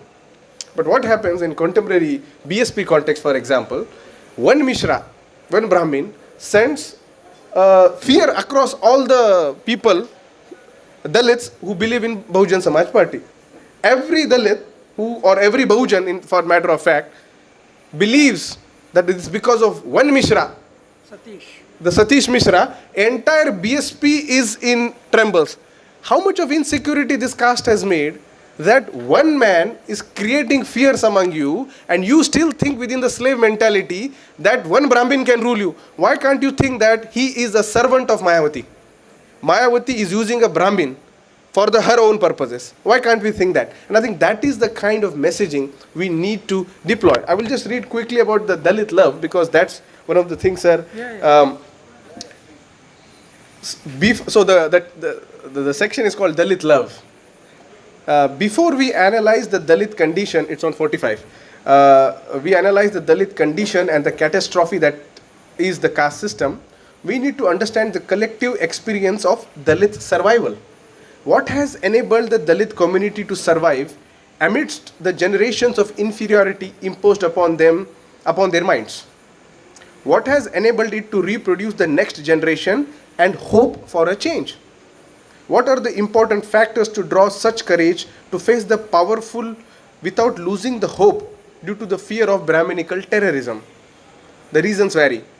Having the courage to agree to a dialogue with the oppressor, as well as a firm commitment to resolve conflict, is integral to Dalit humanity. The primacy of Dalitness emerges in its innate capacity to cultivate self-love in the bareness of apathy and tragedy. The audacity to hope while locked in darkness testifies to the existence of Dalit love. It is the unwritten resolution of the community to adhere to this principle of love. From here originate the feelings of compassion in the lives of Dalits. It is Dalit love that has kept the community alive and guarded it against utter destruction. This continues to be a strong moral force that needs to be carefully understood. By loving the other and embracing the ignorant for his lack of empathy, the Dalit community has shown how to deep love and efface the malice that is hidden beneath. To love in a casteist society is a violence and a violation of the judicial, moral and sexual codes underwritten in the religious dictions that are sold as idealized so-called traditions. Insubordination and defiance form the methodical process of Dalit love. Within the clutches of Brahmin ritual and social orders, Dalits have been lynched, raped, tortured and humiliated without having played any role in creating the orders. Even after chronic episodes, the community manages to get past its historical scars and nurtures younger generation to act with empathy, love and compassion towards others. It privileges reason and puts a premium on rationality. It advances the idea of love and lovability. By mustering the courage to practice love in the face of severe oppression, the Dalit community actualizes the lofty ideals of humanity. Rooted in the traditions of Dalit upbringing, these epochal values are passed on to succeeding generations to carry in their minds and on their bodies. Dalit love is what my grandmother practices in her everyday life. Her love for her grandchildren is built on her faith in the movement of love. She bequeaths all the love she has got in her preserve to younger generations. Her love is a fortification against the evils her grandson is going to face in this cruel world. Her love is also moved to find loving kindness in others and spread the value of love in the world. She understands the brutality of the system that we live in and has seen it all. Standing testament to the winds of time, my grandma, Maji Ai, an unlettered domestic servant, lives in hope, guided by her enormous audacity to love. Her outright rejection of the foul elements in society and her readiness to fight them come from the sincere love ethic that was passed on to her by her grandma. She belongs to a people who could remain alive only because they never gave up on love. Love fortified them against a system that seemed intent on breaking them. My grandma's purity of love is a continuation of thousands of years of history. Her gentle touch on my face, her palms cupping my cheeks, and her eyes illuminated with tears are a window to my ancestors, whose blood in me is a proof of Dalit love. Yeah.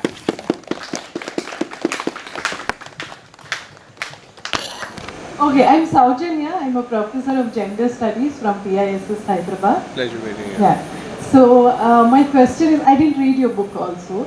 So I just want to understand when you start, you begin to talk about Dalit love, and that's where your mother, your grandmother figures in. Okay, so my anxiety is all about whether women from this community only figure in within the Brahminical patriarchal structures of motherhood, love, as you understand. So how critical are you about introducing a Dalit woman in your book is one of my questions. And another question, I mean, also I'm anxious because the one Kanchayalaya sir who read the book only finds heroines from, again, within the realm of the Brahminical patriarchy, where questioning the Brahminical patriarchy, but at the same time also coming from the concept of love and the heterosexual patriarchal marriage. So this is my anxiety. I would like to hear from you.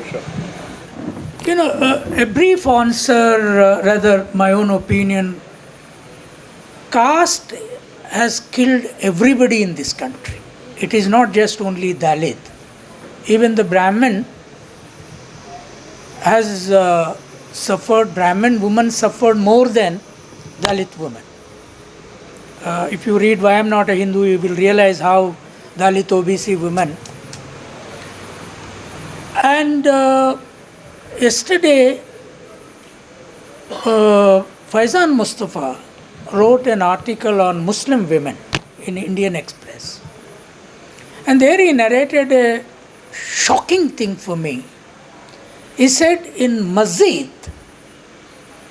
if a woman stands in between men and prays, that woman standing there would disqualify the prayer of the man standing to her to the left, standing to the right, and standing to the back.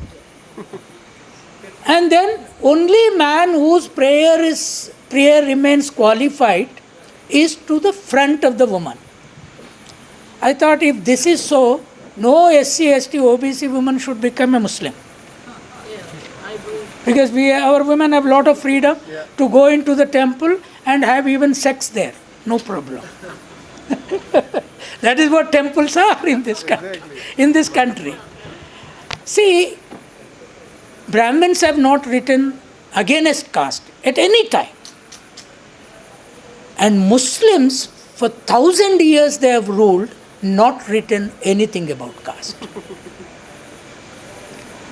And the first person who wrote about caste in a negative sense was Al-Biruni in 13th century, the first Muslim historian.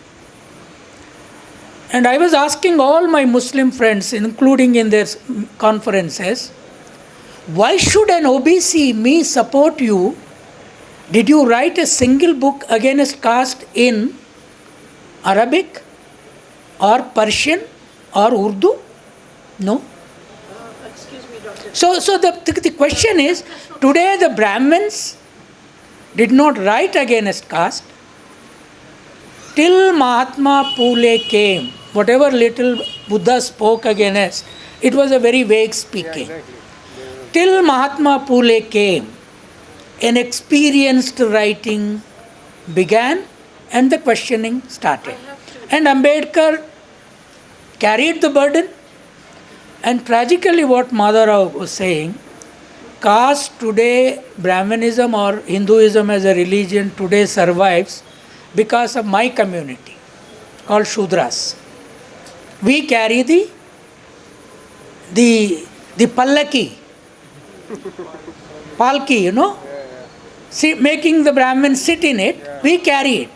They are away from it, they are lucky.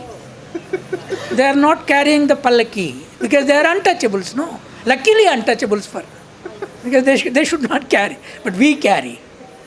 The day when we realize that will collapse down. And I am trying to do that after Phule, and my people don't read books. And all my leaders in the country don't know single English sentence, including Mulayam Singh, Lalu Prasad, everybody, and do whatever Brahmin mantra tells them. Om Bhur Bhusva, Tatsaviturvarenyam, Bhargo, Samarpayami, give away, swaha, they will sit and eat. We are very happy. So the problem is there. Now it starts. Yes, he is future. But I am as a Shudra is still futureless. Not in US, not in Europe. There is no single Shudra scholar in this country.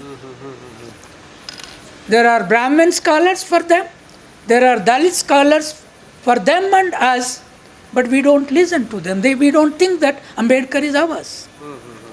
So, Muslim women should join Brahmin women to liberate us. I have to say one Thank you. No, just a minute. Against caste and against despotism is the Prophet Muhammad himself. So there is a fundamental stereotyping or demonizing of Islam, which is in the public psychology. And Islam, on the contrary, was embraced because it is a faith of the underdog, you know. So Muslims themselves have been rejected because they actually combat the despot, the tyrant of Arabia and so on. Secondly, as far as Muslim women go, you are obviously very patriarchal because Muslim women were the first women who were liberated in Islam by not paying dowry, by having divorce, and for which reason they are Muslim women. So please, Dr. Ilaya, I think it's a generational problem.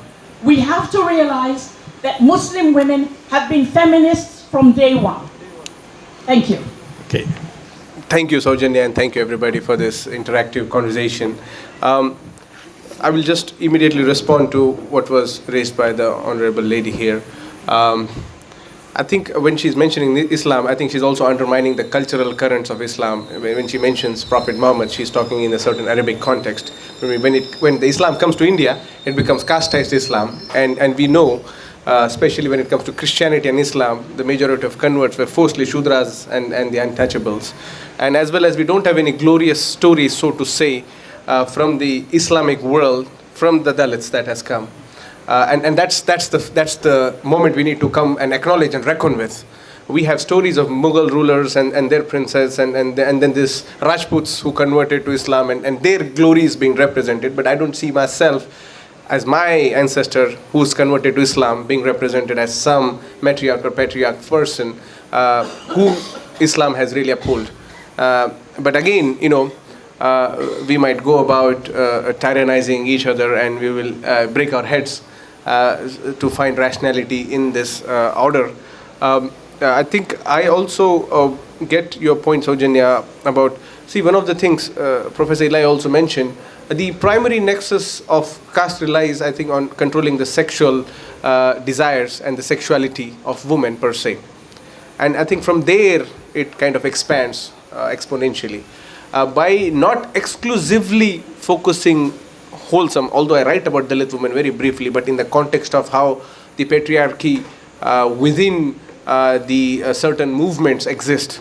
That's a response to Baby Kamble and others have written about it. But I don't spend much time on that because, you see, my concern is how the Dalit woman is misrepresented in its order. Now we have certain groups across the world, they talk about Dalit male patriarchy. Now I don't understand what that is. I'm still trying to understand that is. I tried to ask my mother and my grandmother, and they used to beat the men in their family. And then they asked me the question, and this funny enough, I also happened to ask to some of our friends in the film industry and from South. And they also, we were talking about it, not to just escape the patriarchy that exists. It does exist in this space.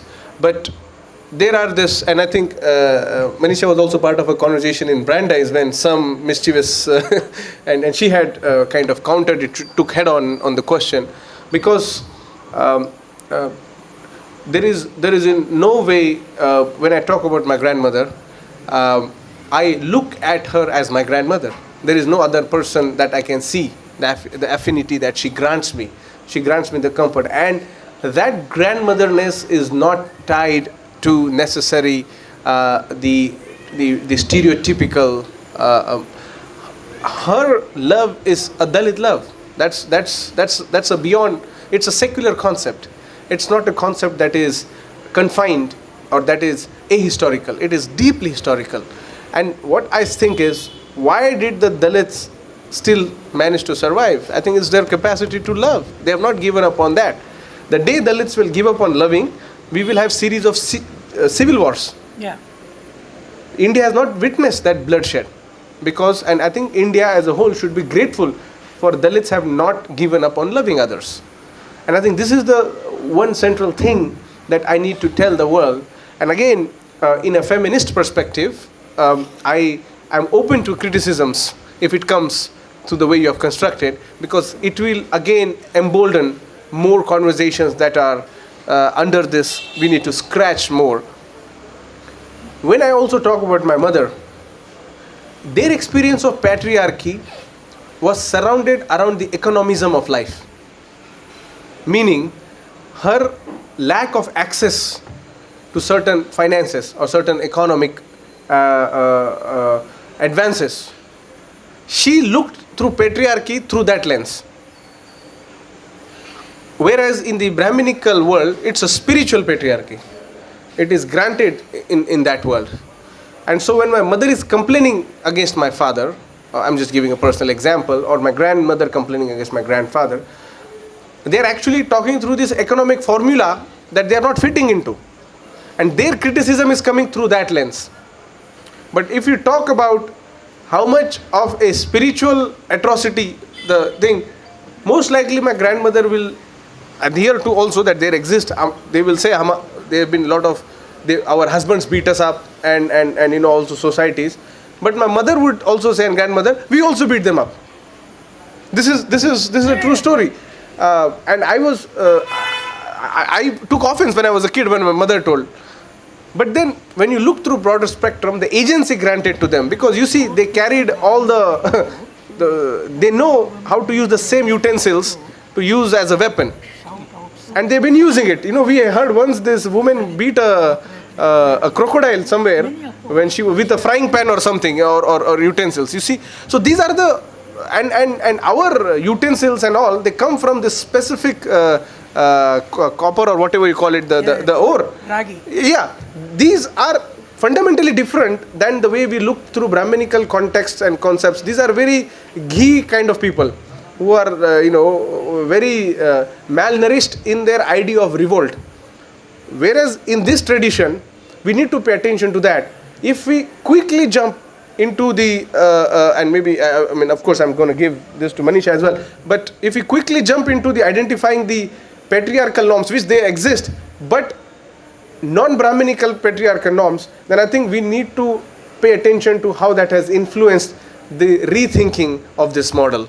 I wanted to respond to her from the vantage point that her concern was, why do the scheduled caste or those who are victim of the Brahminical system, why don't they outrightly reject it, and why don't they just say that we are not your slaves and you're not our masters, and we leave that.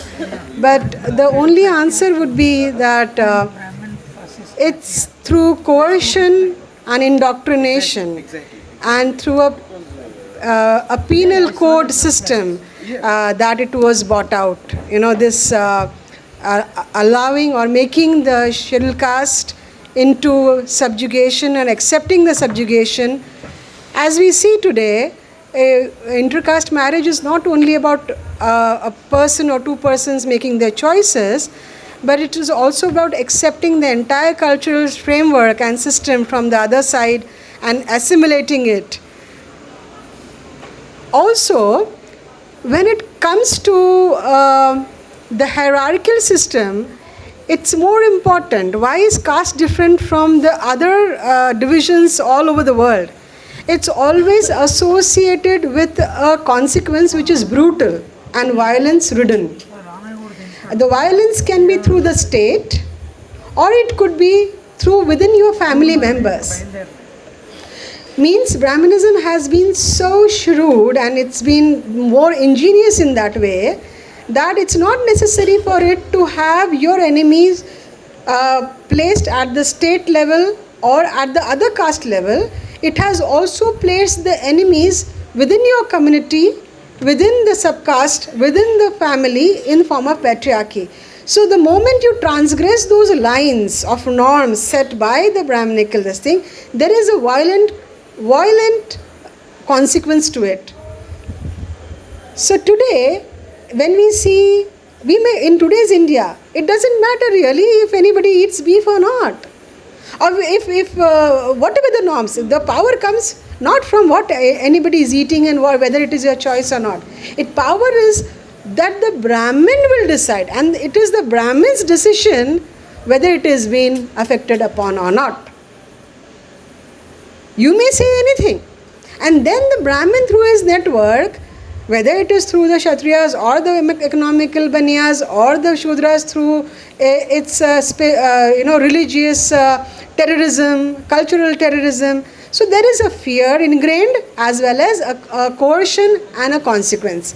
So to a certain extent, there is the whole, what is it, after all Gita? What is after all Mahabharata? It is it's making you understand, in a way. It's like saying, समझ लो, ऐसा करना है, नहीं फिर भी नहीं समझे, you have not understood, then you will see the consequences. So there was a penal code. What was after all Manusmriti? It is a code, and it was a punishment if you transgress that particular code of caste behavior, of caste conduct. So that is the reason why I wanted to tell my friend, the lady, that with all these things today around, when Amruta, or for example, if not only Sakshi, Pranay got killed, there are many more students who want to marry their person of their choice, but given the fear of death, right from the beginning, they have been told in their family, if somebody wants to pursue, what are institutions, the academic institutions these days? There are institutions or places of terror, almost terror. You cannot speak that way, you cannot conduct that way, you cannot conduct a program, you cannot talk about your own icons, you cannot talk about your culture, you have to hide. So these are the fears and the coercions which takes place, which has sustained the caste system. I just wanted to tell her that it's not so easy. Thank you. Yeah. So, distinguished panel and the audience, a very good evening. Mr. Suraj, congratulations on your book. And looks like I'm your namesake from the other side of the spectrum.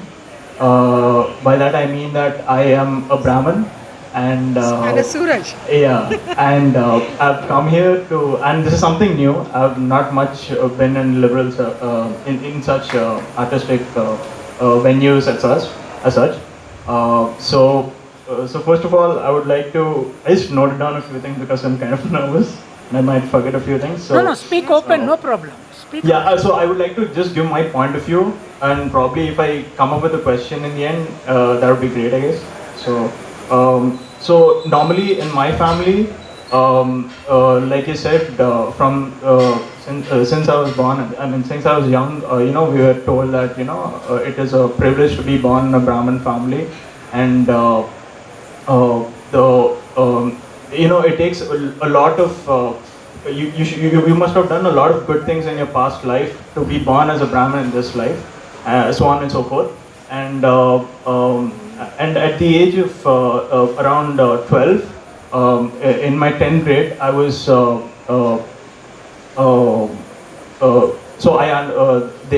there was a ceremony. It's called the Upanayinam, the thread ceremony, and I underwent that at the age of 12 in my 10th grade, and it was a grand ceremony and a lot of people blessed me and blah blah blah, and I did Gayatri Mantra for a few months, and then incidentally after a few months I had this inner revelation, and I began to believe due to the circumstances around me and all the injustices which are happening around the world. I began to slowly lose faith in God, and I ultimately shunned. I became an agnostic atheist, and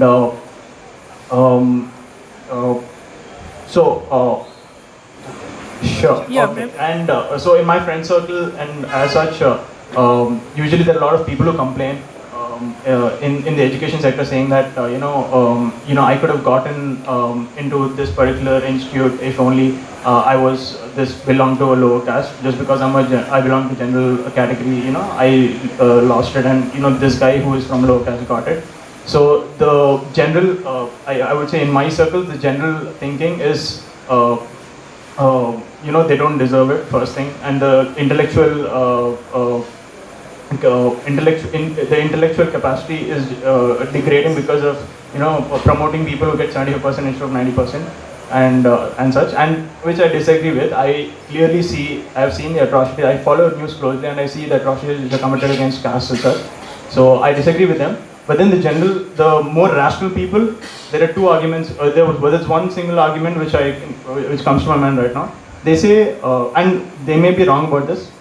They say the reservation should either be in education sector, education level, or at the job level. It should not be at both. And they say that it happens at both levels. Now I haven't researched this on my own, but I would like to know your views. And if I would like to know if this is true, and if it isn't, then quick question. This is regarding the creamy layer.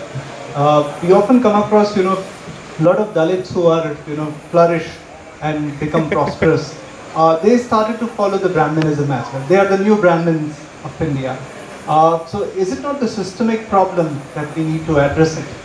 Somewhere or the other, they also fall back to the same loop time and again. So what they have been, oppressed for, they again, go back to it. So I'm in school right now, and the thing is, to add on to your question, a lot of my friends talk about reservation, and they say that reservation shouldn't be for the lower caste; it should be according to financial, the financial level. And sometimes, I get very defensive when people come and say things against reservation. And when they talk about the financial thing, I don't really know about how to respond to that. I got you. And it's very rational when you come to think of it, because they're just you have your merits, but they should look at your financial background and not your caste background. And they give examples of their SC friends or their lower caste friends who are actually very rich, and they get reservations without even so-called earning it. What do I say to them? This is to Suraj and to the others who've read the book. So Suraj, I know that you've been working with this concept of Dalit universalism and the corresponding concept of Dalit love. Dalit love as something that operates, that's not to be misunderstood with normal notions of love, but something that is deeply spiritual, completely empowering in that sense. Trace the relation, if you can, between Dalit universalism and Dalit love. Oh, absolutely. Good question. Let's start from there. Okay, jump on in. Okay, let's take. You also want to ask? Thank you, Suraj. JB. JB. Actually, I've been following you at Twitter, where you are talking a lot about Dalit pride. So I'm not worried about revealing my Dalit identity. At the same time, I'm not proud about the word Dalit, which stands for a negative synonym. Good. So, is it not the time to identify a new identity or create a new identity for us? An identity which can be, which identifies as a strong community. Because in Telangana, Praveen Kumar, an IPS officer, is testing with such an identity. So should not we have such an identity across India, maybe across the world? So if there is an identity, what should be our identity? Thank you. So good. Thank you for all the excellent questions. I will just talk about this basic questions, if you will. What's your name, brother? Yeah. Suraj. Oh. He said the My bad. I thought you was talking about me. So Suraj, on the other side of the spectrum, on the wrong side of the spectrum. You see, what you are undergoing or what Ananya is undergoing, is sort of similar issue. You also would like to think, and Ananya is also trying to think that you have to understand, first of all, the insecurities. See, Brahmins are not meritorious. These are Buddhu people. That's why they are afraid of more competition. If you are talented, come what may be, you will stand on any ground and compete. Because our education system, sir, is Brahminical. How, I will explain to you very briefly. Brahmins don't have creativity. They have never, and sir has very eloquently put across, the working class, the working castes have actually produced a lot of creations for us. Brahmins, one vocation is, most predominantly, is the chanting of Vedas and mantras. So when they are chanting, all they are doing is they are mugging up, right? They mug up, and then they om Brahswar. We have indoctrinated that system into our education, into our pedagogy. We mug up. I became lawyer by mugging up 5 questions, I answered, and I became lawyer. You understand? So the idea of mugging up is where the Brahmins excel. And in that education system, they perform well. Because from childhood, you have been taught mantras, Veda, whereas in our households, we were taught many other creative things. You know, and sir talks about, for example, going into the fields and also working with animals and, various other vocations. So when we apply the idea of logic of merit, we are looking through the Brahminical vocation and the Brahmin per se vocation. And let's talk about figures. Not more than 3% Dalits graduate with the postgraduate university degrees. Not more than 3. So only 3% Dalits make you afraid of the competition. Rest of the 97% are not even in the vocation, 68%, 84% Dalits get into primary school. By the mid school, they are 68. By the time they are graduating, they are 24. And when the post graduation comes, the percentage goes down to below 5%.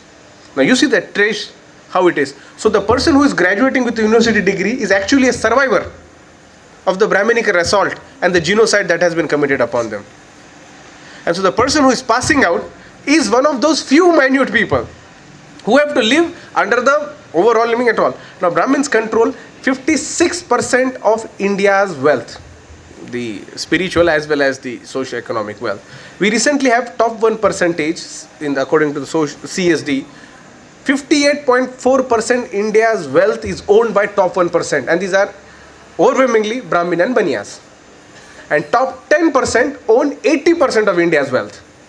That's the serious situation we are talking about. So when we talk about this competitiveness of merit, that has nothing to do with caste.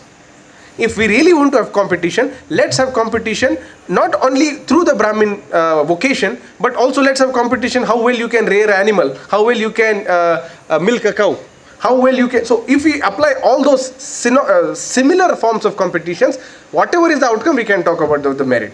So the progressive people, for example, Ananya has the question, for example, the economic basis and all. Again, why are we equating the entire Dalit ecology or the caste ecology, first of all with Dalits, and second with the idea of merit or idea of reservation, as if this has to entirely do with Dalits?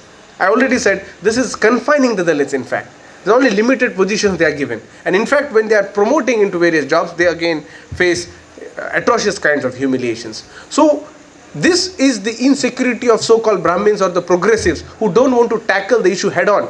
We need to give up our positions of privileges and the powerful positions that we use to harass other people. Now coming back to the question, my man, you are misplaced on many levels. I think I don't know how that comes about, but I think when you are talking about this, the creamy layer Dalits and the Dalit Brahmins, Dalits have no agency to be a Brahmin. They cannot be Brahmins. They cannot be elites. I talk about elite Dalits, the idea of elitism existing among Dalits.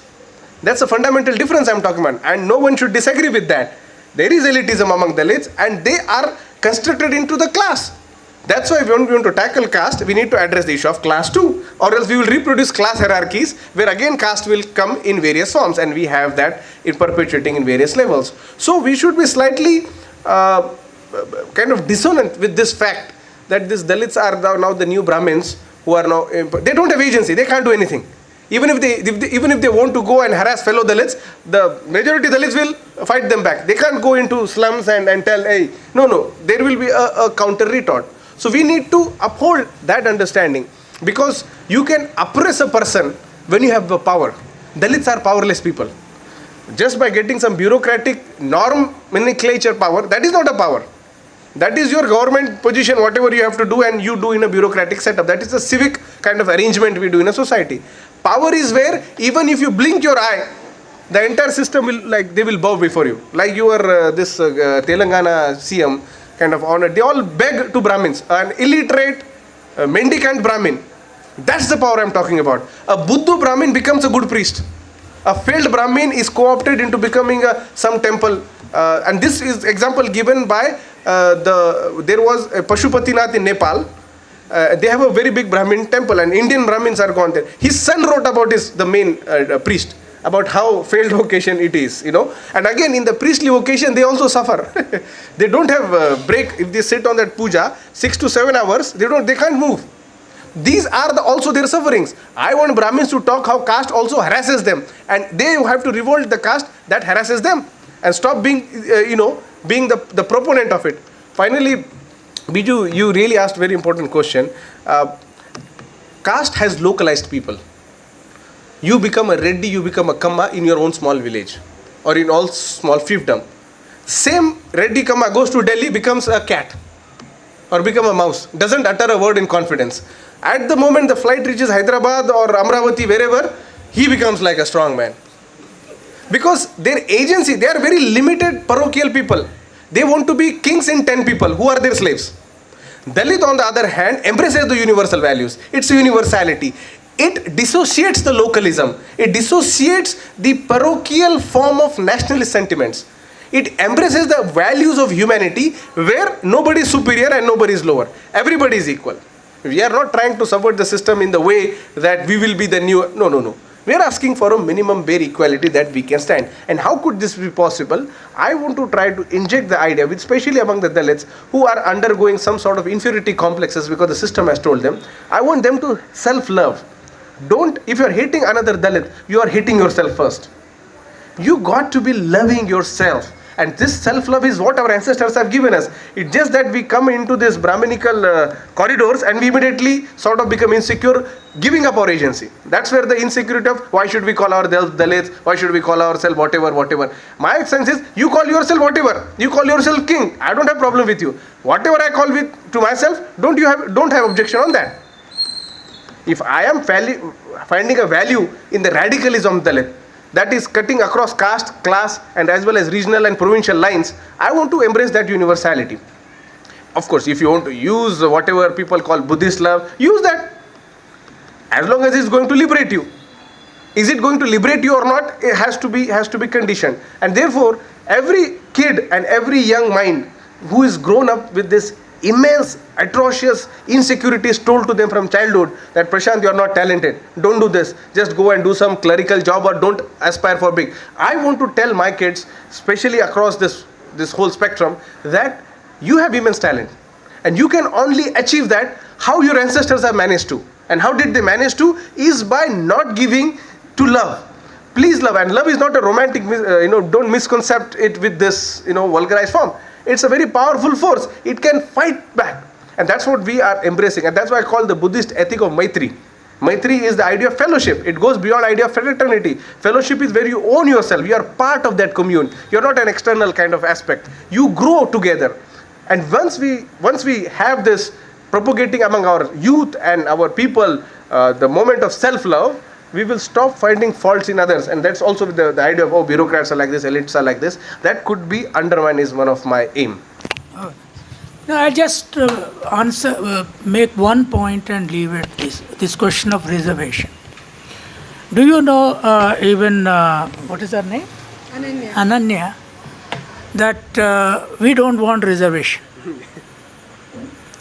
And BJP was supposed to be anti-reservation party. It is giving more reservation, 10% more, right? And why we don't want reservation? Dalits don't want reservation. OBCs don't want reservation. But if they remove reservation, keep the same system as it is, there will be a civil war. No car can go on to road. You are not understanding the situation. They know that. Civil war will be there. Who will lose if there is a civil war? It is the rich who will lose. Brahmins have that kind. Brahmin Banyas together constitute 92% of industrial property together. So we don't want reservation. Second, one day one RSS man phoned me after I wrote Why I'm Not a Hindu. You bloody fellow, you are a professor, you are writing all these books, you are getting good salary. What do you want now? I said, no, I want to resign this job. I want to become a priest in Tirupati temple. So I said, how can you become? What is the problem? Do you know Sanskrit? I said, does God understand only Sanskrit? Then there was this Muslim friends. I have a lot of Muslim friends. One day a big team came, high power team of Jamaat-e-Islami. Asked me, sir, you have to take Islam. Ambedkar has somehow avoided it. You have to take. I said, I'll think about it because I wrote Why I'm Not a Hindu. But in my mosque, I'll pray God only in English. Is it accepted? No, you have to pray only in Arabic. I said, look, I read your Quran. Quran said Allah created everything. If Allah created everything, Allah also created English. Having created English, how does he not understand? See, if the Dalits and Shudras become educated, all religions will change, including Islam. This woman standing here praying, this man loses prayer, all that will go. World will come to a stage, they will come begging for science into this country. So that is the situation. One condition, Ananya ask one thing, all our villages should have English medium schools like this. Yeah. No Telugu, no Tamil, no Malayalam.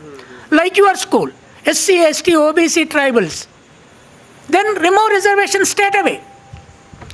I will tell you, not a single Brahmin, Baniya, boy, girl get job at that time. Because what do you know about production? You don't know anything about. Do you know anything about dignity, labor? In my autobiography, this is my last statement. I wrote a prayer for students in the school. What is the prayer? I am requesting all the schools to adopt this. The prayer is simple. God, you created all of us equal. God, you created men and women equal. God, you have not created caste among us. God, you have not created untouchability among us. God, you have created all Indians equal. All Indians, we Indians respect our parents. God, you created us to work and live. That is the problem. Not samarpayami, swaha.